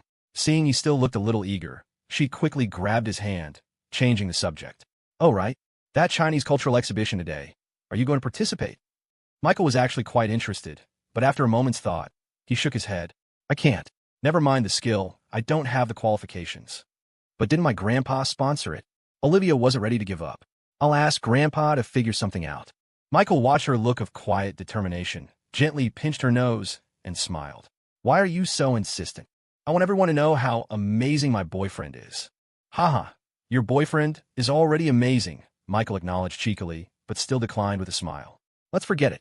Mainly, I need to prepare for the National Youth Calligraphy and Painting Awards soon, so I don't have time to work on agate carving. Plus, I don't have any suitable material on hand right now. Olivia blinked. But isn't there one ready-made? Michael frowned slightly. Are you talking about the one I gave you? Michael smiled. That's yours now. You get to decide what happens to it. Olivia thought for a moment, seemingly lost in thought, then suddenly asked Michael, Michael, what if? What if you become a really famous artist someday? Would the carving you gave me become famous too? You know, like Da Vinci's Mona Lisa? You really think that highly of me, huh? Of course. You're my boyfriend, after all. Olivia hugged Michael's arm tightly, her lips pursed in a small, proud pout, her face brimming with happiness. The next morning, Michael Thompson was dragged out of bed bright and early by his Uncle George, who wanted to see the sculpture. Michael had gotten home late the previous night after dropping Olivia off, and had planned to sleep in. Being woken up so early left him still feeling groggy. After washing up and grabbing a quick breakfast, he went out to the courtyard. He saw his Uncle George sitting under the grapevine trellis, chatting with Raymond Lewis. "Well, Mr. Lewis, you're here early," Michael greeted him casually. He knew Raymond Lewis fairly well. Raymond Lewis had a good relationship with the Thompson family. The older man meant well, he just cared a lot about his reputation. Otherwise, he wouldn't have taken on the presidency of the Stonecarvers Guild. The guild was just a private organization. Being president didn't come with a government salary. After all, it wasn't a civil service system. To many, it seemed like a thankless job. Otherwise, why wouldn't people like Samuel Shaw or George Thompson compete for the position? Raymond Lewis was nearly 60 and hadn't even managed to be recognized as a provincial master craftsman. Raymond, slightly impatient, looked at Michael slowly stretching in the courtyard. "For heaven's sake, kid, let's get going. We're waiting for you. What's the rush? Mr. Lewis, have you had breakfast? Want to grab a bite here? I'll buy you breakfast on the way, all right?" Raymond said resignedly. "You're really not worried at all, are you? Do you realize what a huge opportunity this could be for you?" "What kind of opportunity? Are they going to give me a national master certification?" Michael joked. Raymond rolled his eyes. "In your dreams. It's not your turn yet, based on seniority. But when the province evaluates master craftsmen this year, the guild might consider giving you a nomination slot. It shouldn't be too hard for your family to secure a spot, right?" As he said this, his eyes drifted towards George Thompson. Michael knew how these things worked. Becoming a master craftsman wasn't simple. Skill was one thing, but seniority, connections, and knowing who was pulling strings behind the scenes mattered just as much. The whole process of building connections and currying favor involved a lot of effort. Michael disliked that whole system, but it was hard to avoid in society. In this, he took after his father. Robert Thompson had been in the trade for over 30 years, but hadn't received the provincial master craftsman title either. Partly, Robert simply didn't have exceptional talent. His skills after 30 years were just average, and he'd failed in previous attempts. But also, Robert's honest, unassuming personality made him terrible at networking, and he was unwilling to spend the necessary money. George Thompson didn't answer directly, just smiled. Even Robert hasn't gotten the provincial title yet, but if Michael really managed it, he'd probably be the youngest provincial master craftsman in our province, wouldn't he? Raymond Lewis immediately understood. The youngest provincial master craftsman. That was an excellent selling point, wasn't it? His mind started racing. If they could build up Michael Thompson's reputation, it would be great publicity for the Green River Stonecarvers Guild, and even for their hometown of Pine Creek Town. But first things first, they needed to see Michael Thompson's work for themselves. After all, they had only seen photos. Actually, George Thompson and Raymond Lewis had wanted to see it yesterday, but the sculpture was kept in Olivia Sullivan's apartment near the school district. Since Olivia had gone off to university 2 years ago, the apartment hadn't been lived in or cleaned, so they had postponed until today. By the time Michael, George, and Raymond arrived at the apartment building outside Oakwood High School, Olivia had already driven over from Green Valley. "You already gave you the key, you know? You didn't have to come." Michael teased her from behind as Olivia unlocked the door. "Or did you miss me after just one night apart? If that's the case, you should have just stayed at my place yesterday." Olivia blushed and ignored Michael's banter, pushing the door open. She had arranged for cleaners the previous night, so the apartment was spotless, free of dust. As George Thompson and Raymond Lewis stepped inside, Raymond's exclamation quickly followed, "There really is a dragon egg stone this big?" In the room, the curtains were drawn. Despite it being daytime, the lights were on. Under the illumination, a statue stood in the center of the living room. The grayish-brown stone covering had been partially chipped away, revealing a jade-like, lustrous texture underneath. The image of a blissful woman holding a child was strikingly lifelike. George Thompson leaned in, scrutinizing it closely. The more he looked, the more astounded he became. The carving showed no hint of awkwardness. The lines were smooth, the contours distinct. This craftsmanship clearly demonstrated the sculptor's solid foundational skills. Yet, he found it hard to imagine his nephew had carved this. Michael Thompson had initially learned stone carving from George's fourth brother, and later, George himself had taught him. but his brother specialized mainly in calligraphy engraving. Apart from that, both he and George had learned from the same master, Samuel Shaw. Samuel Shaw's forte was his signature rolling hills landscape and bird and flower style, passed down through his lineage. His figure carving, however, was merely average, not bad, but simply incomparable to his landscape and floral works. George Thompson was the same. If he carved figures, it would typically be auspicious symbols like the god of longevity. But that style was entirely different from the massive dragon eggstone statue before him. The statue Michael Thompson had given Olivia Sullivan leaned more towards Western realism, striving for deceptive lifelikeness. So, who had Michael Thompson learn this from? Could Master Howard Banks possibly know this style too? Surely, he couldn't have taught himself. George Thompson felt bewildered. But even if it were just about realism, that wouldn't be the main point. What truly struck him was the emotion conveyed by the piece. Even a complete layman, standing before this statue and simply looking, could perceive the overflowing happiness of the woman depicted, even feel the tenderness embedded within, a genuine emotional resonance. This was the empathy that great works of art strive for. This is absolutely master-level work, George Thompson concluded inwardly, unable to suppress a sigh of admiration. But immediately following that, his expression turned fervent, a surge of excitement rising within him. This was a child of his Thompson family, a master of arts and crafts who wasn't even 20 yet, just starting university. An unprecedented genius had emerged from his own family.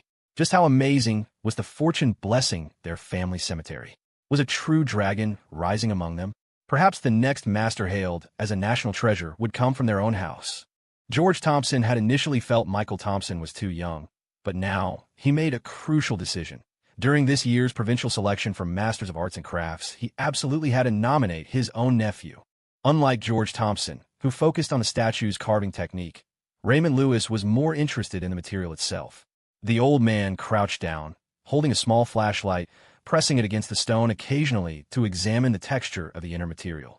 The more he looked, the more stunned he became, muttering, "So dragon eggstones this large actually exist. And the quality of this dragon jade core. No cracks, no impurities. Absolutely top tier. Couldn't this qualify for a Guinness World Record?" He found it incredible. What insane luck had this Thompson kid stumbled upon to find such a piece? Even a low seven-figure estimate felt conservative. The first digit would surely have to start with a 4 or higher. This kind of luck was far rarer than winning the lottery. Raymond Lewis could already imagine the sensation this dragon eggstone would cause if exhibited overseas. After they finished viewing it, both George Thompson and Raymond Lewis were bursting with questions for Michael Thompson. Raymond Lewis, being impatient, spoke first. "Michael Thompson, does this piece have a name?" Michael Thompson thought for a moment. "Future." "What?" "The name. This piece is called Future." "Future?" Raymond Lewis mumbled. "What kind of name is that?" Michael Thompson smiled, but didn't explain. Beside him, however, Olivia Sullivan blushed, lowering her head shyly. She understood, because this statue was the future Michael Thompson had promised her. Their future together. She would be a happy mother, a happy wife. After murmuring a bit, Raymond Lewis didn't dwell on the name. It was Michael Thompson's work, he could call it whatever he liked. But now that Olivia Sullivan had agreed to let the Stone Carvers Guild take the piece for the overseas exhibition, Raymond Lewis felt hesitant. "Let me ask first, are you sure you want to exhibit this piece?" Raymond Lewis looked at Olivia Sullivan, smiling wryly. "There's something I need to tell you beforehand. Usually, for high-value crafts taken to overseas exhibitions, the organizers arrange insurance. The insurance costs and event funds are covered by sponsors. But this one, honestly, it's too valuable. The insurance premium will far exceed expectations. I'm not sure if Arthur Sullivan's side will cover the reimbursement. Our guild definitely doesn't have the funds to cover it for you." Raymond Lewis desperately wanted to exhibit this artwork, but he had to state the facts. Although protective measures would certainly be meticulous throughout the journey, even a slight knock or bump could cause a crack, drastically reducing its value. This international exhibition would visit over a dozen countries. What if something happened? Seeing how young Olivia Sullivan was, Raymond Lewis guessed she was just a young woman, likely unable to suddenly produce the tens, maybe even hundreds of thousands needed for the premium. He felt a pang of regret. Just as he thought the matter would fizzle out, Olivia Sullivan, unexpectedly, nodded without hesitation. "That's fine." Raymond Lewis was taken aback, thinking he hadn't been clear. He quickly added, "You mean you don't want insurance? Let me tell you, this is much more expensive than you think. Even though the carver isn't famous, the material alone is worth 7 figures. If it gets damaged on the road, its value could lose a zero, you know. Olivia Sullivan glanced at him, slightly puzzled. Of course, we'll get insurance. The premium isn't cheap either, likely tens of thousands, maybe even over 100,000. It's okay. If my grandfather knows it's Michael Thompson's work, he'll definitely agree. Even if your grandfather agrees. Wait a minute, what's your surname again? Raymond Lewis had initially been somewhat dismissive, thinking the young woman was bluffing. But then he suddenly recalled Michael Thompson's girlfriend. Wasn't her surname Sullivan? And wasn't the biggest sponsor this time the Sullivan family, the wealthiest in Green Valley? Coincidentally, he'd heard old Mr. Arthur Sullivan had found an artist grandson-in-law. And coincidentally again, this Thompson kid from the Thompson family possessed truly monstrous talent in carving. In that instant, Raymond Lewis's mind raced. The scattered clues he hadn't paid much attention to suddenly connected into a complete picture. A conclusion formed in his mind, one he found hard to believe. Could the grandson-in-law of Arthur Sullivan, the talk of the city recently, actually be this Thompson kid? No way. Just as Raymond Lewis struggled with disbelief, Olivia Sullivan spoke, a little embarrassed. My grandfather is the sponsor, so I think it should be all right. Holy crap, it really was him. Instantly, the way Raymond Lewis looked at Michael Thompson changed entirely. He had initially thought Michael was just a prodigal son, spending a fortune to win a beauty smile. But was this guy actually playing a much, much bigger game? Michael Thompson couldn't shake the feeling that Raymond Lewis was looking at him strangely, and it left him baffled. No matter how hard he racked his brain, he couldn't possibly guess what was going through Raymond Lewis's mind.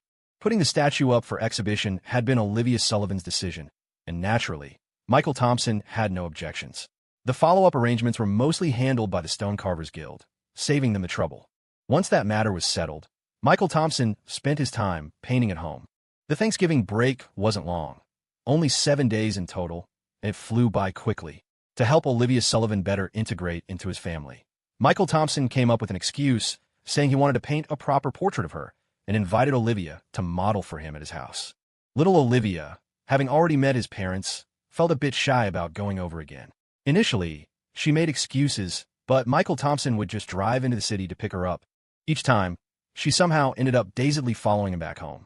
After a few more visits to the Thompson residence, she gradually relaxed. She didn't even need Michael Thompson to fetch her anymore. She started taking her family's car to Pine Creek Town to find him herself each day. The main reason was that staying with the Thompsons genuinely felt more comfortable than being at her own home. Uncle Robert and Aunt Maggie were wonderful people and treated her very kindly. Time slipped by unnoticed, and soon it was the day before they had to return to school. Michael Thompson sat on a low stool in the yard, an easel set up before him, an oil paintbrush in hand. Under the grapevine trellis nearby, Olivia Sullivan held his younger cousin, discussing with Emily Thompson what kind of ribbon would look cutest on the little one. The younger cousin, like a living doll, giggled happily despite being fussed over by the two girls. Near the yard wall, Robert Thompson stood with a cigarette dangling from his lips, meticulously and skillfully mending a fishing net. While carving was his livelihood, fishing had always been the sole hobby of this honest, quiet father. Margaret Thompson sat with several of Michael's aunts and uncles, knitting sweaters. As autumn approached each year, knitting and chatting became the favorite pastime for the women of the Thompson family. Even now, Michael still received hand-knitted sweaters from his mom every year, a bit rustic and unfashionable, perhaps, but undeniably warm. Watching this harmonious family scene, a smile unconsciously touched Michael Thompson's lips. He wished he could capture this moment forever. The softest part of his heart was stirred, and the inspiration that had eluded him began to crystallize, becoming clear and tangible. Simply put, inspiration struck. He lifted his brush, the tip meeting the canvas with a soft swish. Lines and colors, contours and shadows. His mind seemed to work without conscious thought, every stroke landing perfectly on the canvas, everything flowing with natural grace. Congratulations, host. You have unlocked painting skill, master level. You have obtained the master level skill, emotive touch, painting. Emotive touch. Your works are imbued with your thoughts. Anyone who views your creations can feel the emotions you've poured into them. Note 1. This skill cannot be upgraded. Note 2. Currently, only your sculpture and painting works can achieve this skill's effect. As time passed from noon to dusk, Michael Thompson laid down the final stroke on his canvas. He looked up at the yard, only to find it empty now.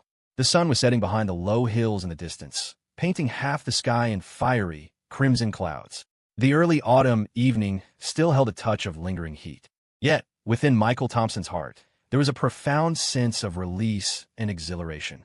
His painting skills had long accumulated the foundation needed to break through to the master level. He had merely lacked the right trigger, that spark of insight. Today, he had finally found his spark.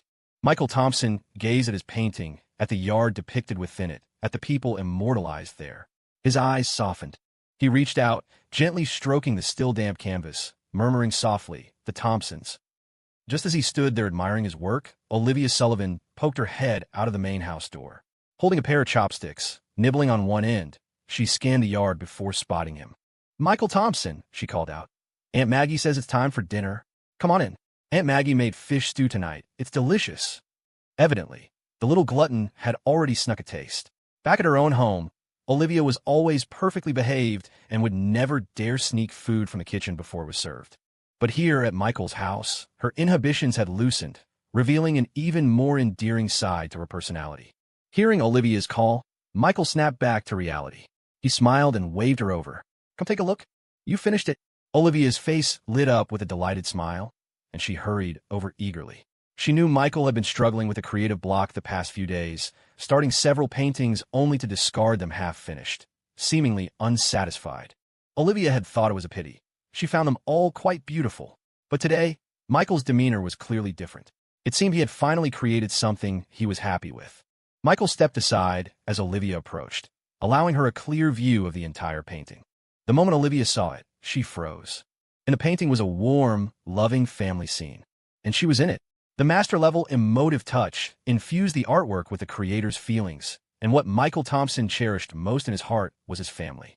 And this family, his family, included Olivia Sullivan. This was his deepest emotion, making the affection for the family in the painting almost palpable, leaping off the canvas. "It's so beautiful." Though Olivia didn't consider herself an art connoisseur, looking at this painting made her nose tingle, and tears welled up in her pretty eyes. She thought of her own home, the family she had grown up with. Although the Sullivan family was larger than the Thompsons, Olivia had often felt lonely growing up. Her grandfather treated her well, but missed her. Arthur Sullivan was a busy man and couldn't always be there for her.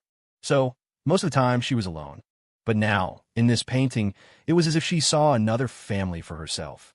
Another, warmer, more loving family. Michael wrapped an arm around her waist, leaning close to whisper in her ear with a smile, "I think you belong in this family, too." In his eyes, Olivia was already part of his family. "After we graduate college," he said, finally voicing the words he'd wanted to say for so long. "Let's get married?" Tears instantly streamed down Olivia's face. She covered her face with her hands, alternating between crying and laughing. "Who does things like this?" Her voice was choked with emotion. "Proposing without even a ring. Just proposing out of the blue like that. It's too sudden. You're so sly." Michael asked gently, "Is that a no?" "Yes." She clung tightly to his back, burying her face in his chest, her voice fading to a whisper. "Yes, I will." Perhaps many years later, long after she was married, Olivia Sullivan would sometimes recall that afternoon. The fish stew had been delicious that day. The sunlight had been warm. On the last day of Thanksgiving break, Olivia Sullivan had packed her bags early and came over to Michael Thompson's house to wait for him so they could leave together. Sitting in the living room, she could still hear the commotion upstairs. "Mom, how am I supposed to fit all this stuff?" "That's enough already. Take out the smoked salmon." "Why would I bring that?" "What do you mean enough?" "This smoked salmon is a local specialty. You can't get this in a big city like Boston. Take it for the Samuel Shaws to try. If they like it, tell Mom, and I'll mail them some more." "Mom, it's all clothes. Won't they end up smelling if you pack them together?" "I wrap them in plastic bags for you. They won't smell." When Michael Thompson finally came downstairs, lugging a large suitcase with a big duffel bag slung over his shoulder, he appeared in the living room looking utterly helpless. Clearly, when it came to stubbornness, he was no match for his old mom, Margaret Thompson. Seeing Michael Thompson's exasperated expression, Olivia Sullivan covered her mouth, giggling softly. Margaret Thompson followed behind Michael, still chattering away. "Once you're out the door, staying at the Samuel Shaws isn't like being at home. If anything bothers you, you just have to put up with it, understand? You need to treat Mrs. Shaw just like your own parents. We're simple folks. You need to know the proper etiquette. Mom, Mrs. Shaw's great to me. If her daughter wasn't too young, she'd practically be trying to marry us off. Don't worry about it." "What nonsense are you talking about?" Little Olivia Sullivan is right here. Margaret rolled up her sleeves, pinched her son's ear, and warned him, from now on, you treat little Olivia Sullivan better, understand? You've got such a wonderful girl with you. You need to appreciate her. She turned to Olivia Sullivan, beaming, little Olivia Sullivan, if this boy Michael Thompson doesn't treat you well in the future, you tell Aunt Maggie. Aunt Maggie will sort him out for you. Michael Thompson had expected Olivia Sullivan to shyly say something about how well he treated her, but unexpectedly, little Miss Olivia beamed cheekily and said, Did you hear that? You can't bully me anymore. Aunt Maggie's got my back now. Margaret Thompson said in surprise. Huh? Michael Thompson doesn't treat you well. The hand pinching Michael Thompson's ear immediately tightened its grip. Michael Thompson quickly slapped at her hand, explaining, Mom, don't listen to her nonsense. I'm the kind of guy who practically has good man carved on his forehead. Great, Michael thought. Little Miss Olivia was comfortable enough to joke like this in front of his mom now. Looked like she was fitting into the family nicely. He'd remember that smug, spoiled little expression of hers. He'd get her back later. Olivia Sullivan suddenly shivered, pointed at Michael Thompson, and said to Margaret Thompson, Aunt Maggie, Michael Thompson is planning to get back at me after we leave. Michael Thompson. This girl, Olivia, it was like she could read his mind.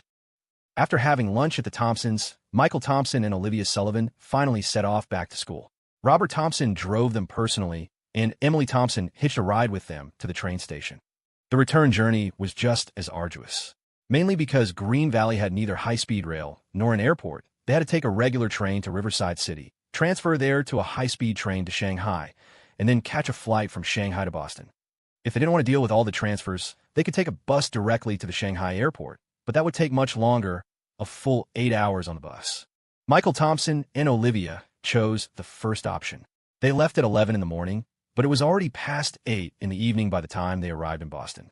Michael, Olivia, I'm not going with you too, Emily Thompson announced as they walked out of the airport, ready to part ways. Her school was in a different district from Michael and Olivia's, though they'd take the same bus from the airport into the city. Michael Thompson was surprised. Wow, sis, did you finally get the hint? I was trying to figure out how to get rid of our third wheel. As if I want to tag along with you too. Emily Thompson rolled her eyes at him. My girlfriend is picking me up. We got plans tonight. Should he expect anything less from the social butterfly, Emily? Michael wondered. She'd just gotten off the plane and already had plans lined up for the night. After Emily Thompson grabbed her suitcase and breezed off, Michael Thompson turned to Olivia Sullivan. It's still early. Once we get back to the city, how about we grab dinner and catch a movie? Oh, right. Did you bring your ID? Olivia Sullivan looked startled for a moment. Do you need an ID to watch movies now? Some theaters might require it. Michael Thompson fibbed with a straight face. Olivia Sullivan didn't quite catch on, but she looked down, tapped her phone a few times, and said somewhat sheepishly, Actually, not tonight. I already made plans with Claire Evans. Michael Thompson said cheekily, Well, surely, two lovely ladies wouldn't mind having a gentleman along to cover the bill. Olivia Sullivan handed him her phone. Michael took it and saw her chat history with Claire Evans. Claire Evans, babe, what time do you get into Boston? Miss you so much. Olivia Sullivan. Plane lands around 8-ish? Claire Evans. Okay, let's hit the salon tonight, get our hair done, and grab dinner after. I found this amazing place. Claire Evans. Just the two of us. No Michael Thompson allowed. It's been ages since we had a proper bestie dinner. This girl. Michael Thompson's mouth twitched as he read. He said sourly, I haven't even called you babe yet. Olivia Sullivan pressed her lips together, smiling. Well, you can call me that now. Never mind. Calling you that now feels like someone else beat me to it. Damn it, she's my girlfriend. Michael Thompson looked vexed, feeling like he'd missed his chance. Seeing his childish side, Olivia Sullivan skipped around to face him, clasping her hands behind her back and smiling shyly. Well, can I call you that? Call me what? Just, babe. She lowered her head, looking embarrassed and a bit shy. Michael Thompson felt goosebumps break out all over. He shivered slightly and rubbed his arms. It's kind of cringy, but also kind of addictive. Say it a couple more times so I can get used to it. You're impossible. Olivia Sullivan pouted, huffed indignantly, grabbed her small suitcase, and walked off, ignoring Michael Thompson. Michael Thompson grinned and followed her. Michael Thompson and Olivia Sullivan parted ways at the subway station. Olivia Sullivan needed to meet Claire Evans, and they weren't taking the same subway line. Although he wanted to escort Olivia Sullivan, the still pouting Miss Olivia had stubbornly refused him. So, Michael Thompson could only walk her to her platform and watch her train disappear into the distance before pulling out his phone, checking it repeatedly, confirming no one had messaged him, and muttering to himself, "Well, damn. Looks like everyone has plans. I'm the only one back with nobody to meet. Got it. Turns out, I'm the clown." Michael had planned to grab dinner with his buddy Jake, but a call came in from Howard Banks. Hearing Michael was back in Boston, Howard urged him to hurry home, saying Elizabeth Shaw knew he was returning today and had already prepared a whole table full of delicious food. The Thompson family was waiting for him. Michael wouldn't dream of keeping Howard waiting hungry, so he decided to head home first. When he reached Howard's townhouse, the courtyard gate was slightly ajar, clearly left open for him. "Howard, Elizabeth, I'm home." As he entered, he saw Howard Banks sitting on the sofa, happily slurping a meatball sub. Beside him, a little girl was copying him, awkwardly trying to eat noodles from a small bowl with chopsticks.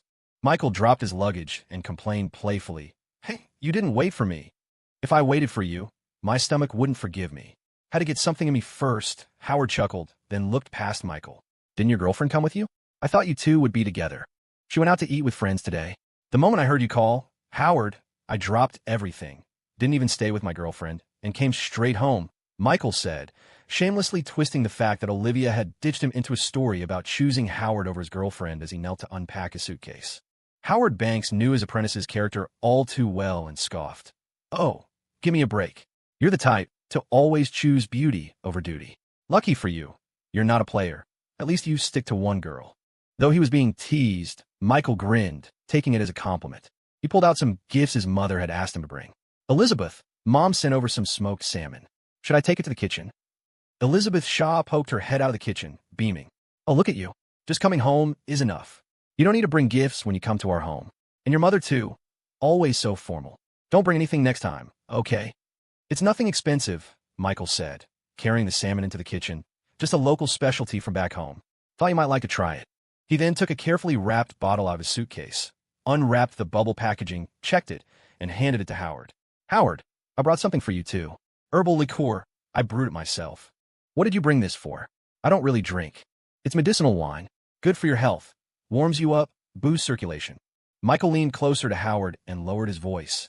"And it has other benefits. Good for a man's vitality." "You brat, honestly." "No respect." Howard put on a stern expression, but his other hand nonchalantly tucked the bottle behind his back. "Don't bring things like this next time." Just then, Elizabeth emerged from the kitchen carrying a large soup tureen, placing it on the dining table. She looked towards the living room where the master and apprentice were acting suspiciously. "What are you two whispering about? Go wash your hands. Dinner's ready." "Ahem." Both men coughed awkwardly, one looking at the ceiling, the other at the floor, pretending nothing was amiss. Elizabeth gave them a puzzled look and muttered, "Acting so weird." At dinner, Elizabeth Shaw had indeed gone all out, preparing a feast. Truth be told, her cooking was far better than Michael's mother, Margaret Thompson's. Her skills weren't far off from chef at a fancy restaurant. Her dishes were refined, somewhat like New Orleans cuisine, especially the delicate pastries, which were small, exquisite, and delicious. Michael thoroughly enjoyed the meal. He had skipped eating much on the road after lunch at home to make good time, so he was genuinely starving now. Howard, having already finished the meatball sub, wasn't particularly hungry. He was sipping slowly from a small cup of the liqueur Michael had brought, occasionally picking at the food with his chopsticks. Elizabeth asked Michael many questions, mostly about how his parents were doing and if anything new was happening with the Thompson family. Michael answered each one. Beside him, Howard Banks chuckled. "Speaking of which, when you went back for Thanksgiving break, did you and your girlfriend meet the parents?" Elizabeth immediately perked up, smiling with keen interest. "Oh, did that happen? You took her home to meet your parents already?" Michael didn't hide it. "Yeah, I'd thought about it before, but it just happened now." "So proactive?" Elizabeth clicked her tongue in mild surprise. She knew Michael was dating a girl from neighboring Harvard University, but having been a university teacher for many years, she'd seen countless campus romances. Very few lasted. Most ended with graduation. Michael asked curiously, "But how did you know, Howard?" "Arthur Sullivan called me. He suspected you two were serious for a while, but he didn't expect his granddaughter to bring you home so soon," Howard said, looking rather pleased. "Arthur's granddaughter is gorgeous, isn't she? But it looks like our piglet managed to snag the prize." Michael thought, "I feel like I was just insulted, and I have proof." "Still, you've connected with a good family," Howard continued, turning serious. "Arthur Sullivan has some influence. If he supports you, it'll make certain things much easier." He added a warning. But don't you dare think about just playing around with his granddaughter. If things go sour between you two, Arthur and I will fall out, and it'll be awkward for everyone. Michael's expression turned solemn. Howard, I've never had such intentions. Actually, I plan to marry Olivia Sullivan after graduation. She's agreed. Graduation? Marry. Howard and Elizabeth exclaimed in unison. You mean university graduation? Elizabeth looked at him, astonished. Why the rush? Michael shrugged. It's not like I'm going to change my mind. She's the one. Elizabeth couldn't help but advise. Have you really thought this through? Marriage isn't something to be taken lightly. I think you should consider it very carefully. I decided a long time ago, Michael stated firmly. Anyway, you have to spend your life with someone, right? I feel like Olivia is destined for me. It's something I definitely won't regret. Elizabeth wanted to say more, but Howard waved a hand. What are you worrying for? He's only a freshman. He'll be 23 when he graduates, old enough to get married legally. What's the big deal? As long as he's thought it through, that's what matters. You've met Arthur Sullivan's granddaughter. She's a nice girl. Nothing to worry about. He turned back to Michael. But dating is dating. You can't neglect your responsibilities. While you were home, you haven't just been slacking off, have you? I've still been practicing my painting every day, Michael assured him. Howard nodded. He trusted Michael on this. His apprentice was talented and hardworking, not the type who needed constant pushing to put in the effort. Though Michael could be flighty sometimes, he was absolutely serious about his art. In the next few days, Howard said, I'll sort out leave from school for you. I'll take you over to Boss Ye's Hot Springs Resort for some inspiration. Don't feel too pressured. Just think of it as relaxing for a few days. Howard, I don't think I need that anymore. October 22nd was the opening day of the National Young Artist Competition. Organized by the Chinese Calligraphers and Painters Association, this was quite a prestigious event, so Howard Banks took it very seriously. What made it particularly noteworthy was that eligibility was limited to young calligraphers and painters under 30. In simple terms, it was a competition for the younger generation, aimed at cultivating new talent in the art world and giving young people a chance to shine. The most prestigious competition Michael had participated in before was the Chi Baisher Award. However, that event included many long-established masters, and in the end, he didn't secure an official ranking but received the New Artist Award. This time, though, there were no such renowned veterans. Therefore, Howard Banks had set only one goal for his apprentice: win the Gold Award. Michael was still very young, only 19 this year. He could potentially participate in the National Young Artist Competition 11 more times. Some competitors had likely been studying painting for longer than Michael had been alive. Yet, Howard Banks had strict requirements and high hopes for Michael, believing he could achieve it. Genius shouldn't be measured by ordinary standards. Although Howard held Michael in high regard and believed in his potential, Michael's painting skills had stagnated over the past 6 months, stuck at a bottleneck. This troubled Howard, his master. It wasn't that Michael wasn't working hard or lacked talent. He just couldn't find that essential spark of inspiration. It felt like he was just one final step away, but couldn't seem to take it. Worried he might be putting too much pressure on his apprentice, Howard thought it over and decided to take him on an inspiration trip to a scenic location. The idea was twofold: to help Michael find inspiration and to let him relax and unwind, preventing his mood from becoming too strained. It had to be said, Howard was a remarkably dedicated teacher. Although he had a bit of a temper and was often eager for Michael to achieve quick success, his sincere care for his disciple was genuine. Seeking inspiration outdoors wasn't unusual for painters. When Howard Banks was young, he loved traveling the world with his drawing board. He had admired the snows of the Alps and witnessed the boundless expanse of the Bohai Sea, traveling from Central America abroad and back again. Only now that he was older and couldn't travel as much had he settled down, taking a position at the university as an educator. Since the competition date was fast approaching, Howard didn't plan to take Michael too far. The Hot Springs Resort wasn't far from Boston, just a day's drive away. They had agreed on this plan before the Thanksgiving break, while Michael was still away from home. However, what Howard hadn't expected was that when he brought up the trip again, Michael told him it wasn't necessary. A possibility immediately struck Howard. He drew in a sharp breath, eyes widening. You mean, you're past your bottleneck? Michael nodded. He picked up his travel bag, took out a long box from inside, and handed it to Howard Banks. I've already finished my entry for the competition. Samuel Shaw, would you take a look? Howard Banks quickly reached out and took the box. Opening it revealed a rolled-up scroll, painting inside. He carefully took it out, unrolled it, then fished a pair of reading glasses from his breast pocket. Putting them on, he began examining the painting with a serious expression. Michael waited nearby, He had been full of confidence, but seeing Howard stare at the painting in silence for so long made him a bit nervous. After what felt like a long time, Howard let out a breath and nodded firmly, his voice strong. Good. Only then did Michael heave a sigh of relief, a smile spreading across his face. The spirit that was lacking in your previous works. I finally see it in this piece. You truly are a genius. Howard rarely praised Michael, but this time he held nothing back. At your age, I probably wasn't even half as good. Michael looked at him quizzically, asking cautiously, but Samuel Shaw, you don't seem very happy. This remark hit home. Howard sighed, his expression tinged with melancholy. Honestly, sometimes I wonder if some people are just born with innate knowledge. Or perhaps true geniuses don't need others to teach them. They just naturally develop their talents. He picked up the painting again, looking it up and down. Your foundation in traditional Chinese painting comes from your family, learning the Wu School style. I taught you the Hudson River School. The Wu School excels at landscapes, while the Jiang School excels at birds, animals, plum blossoms, orchids, bamboo, and chrysanthemums. But you excel at capturing the myriad facets of human life. Although this style has the underpinnings of ink wash, it also incorporates the colors and chiaroscuro techniques of Western painting.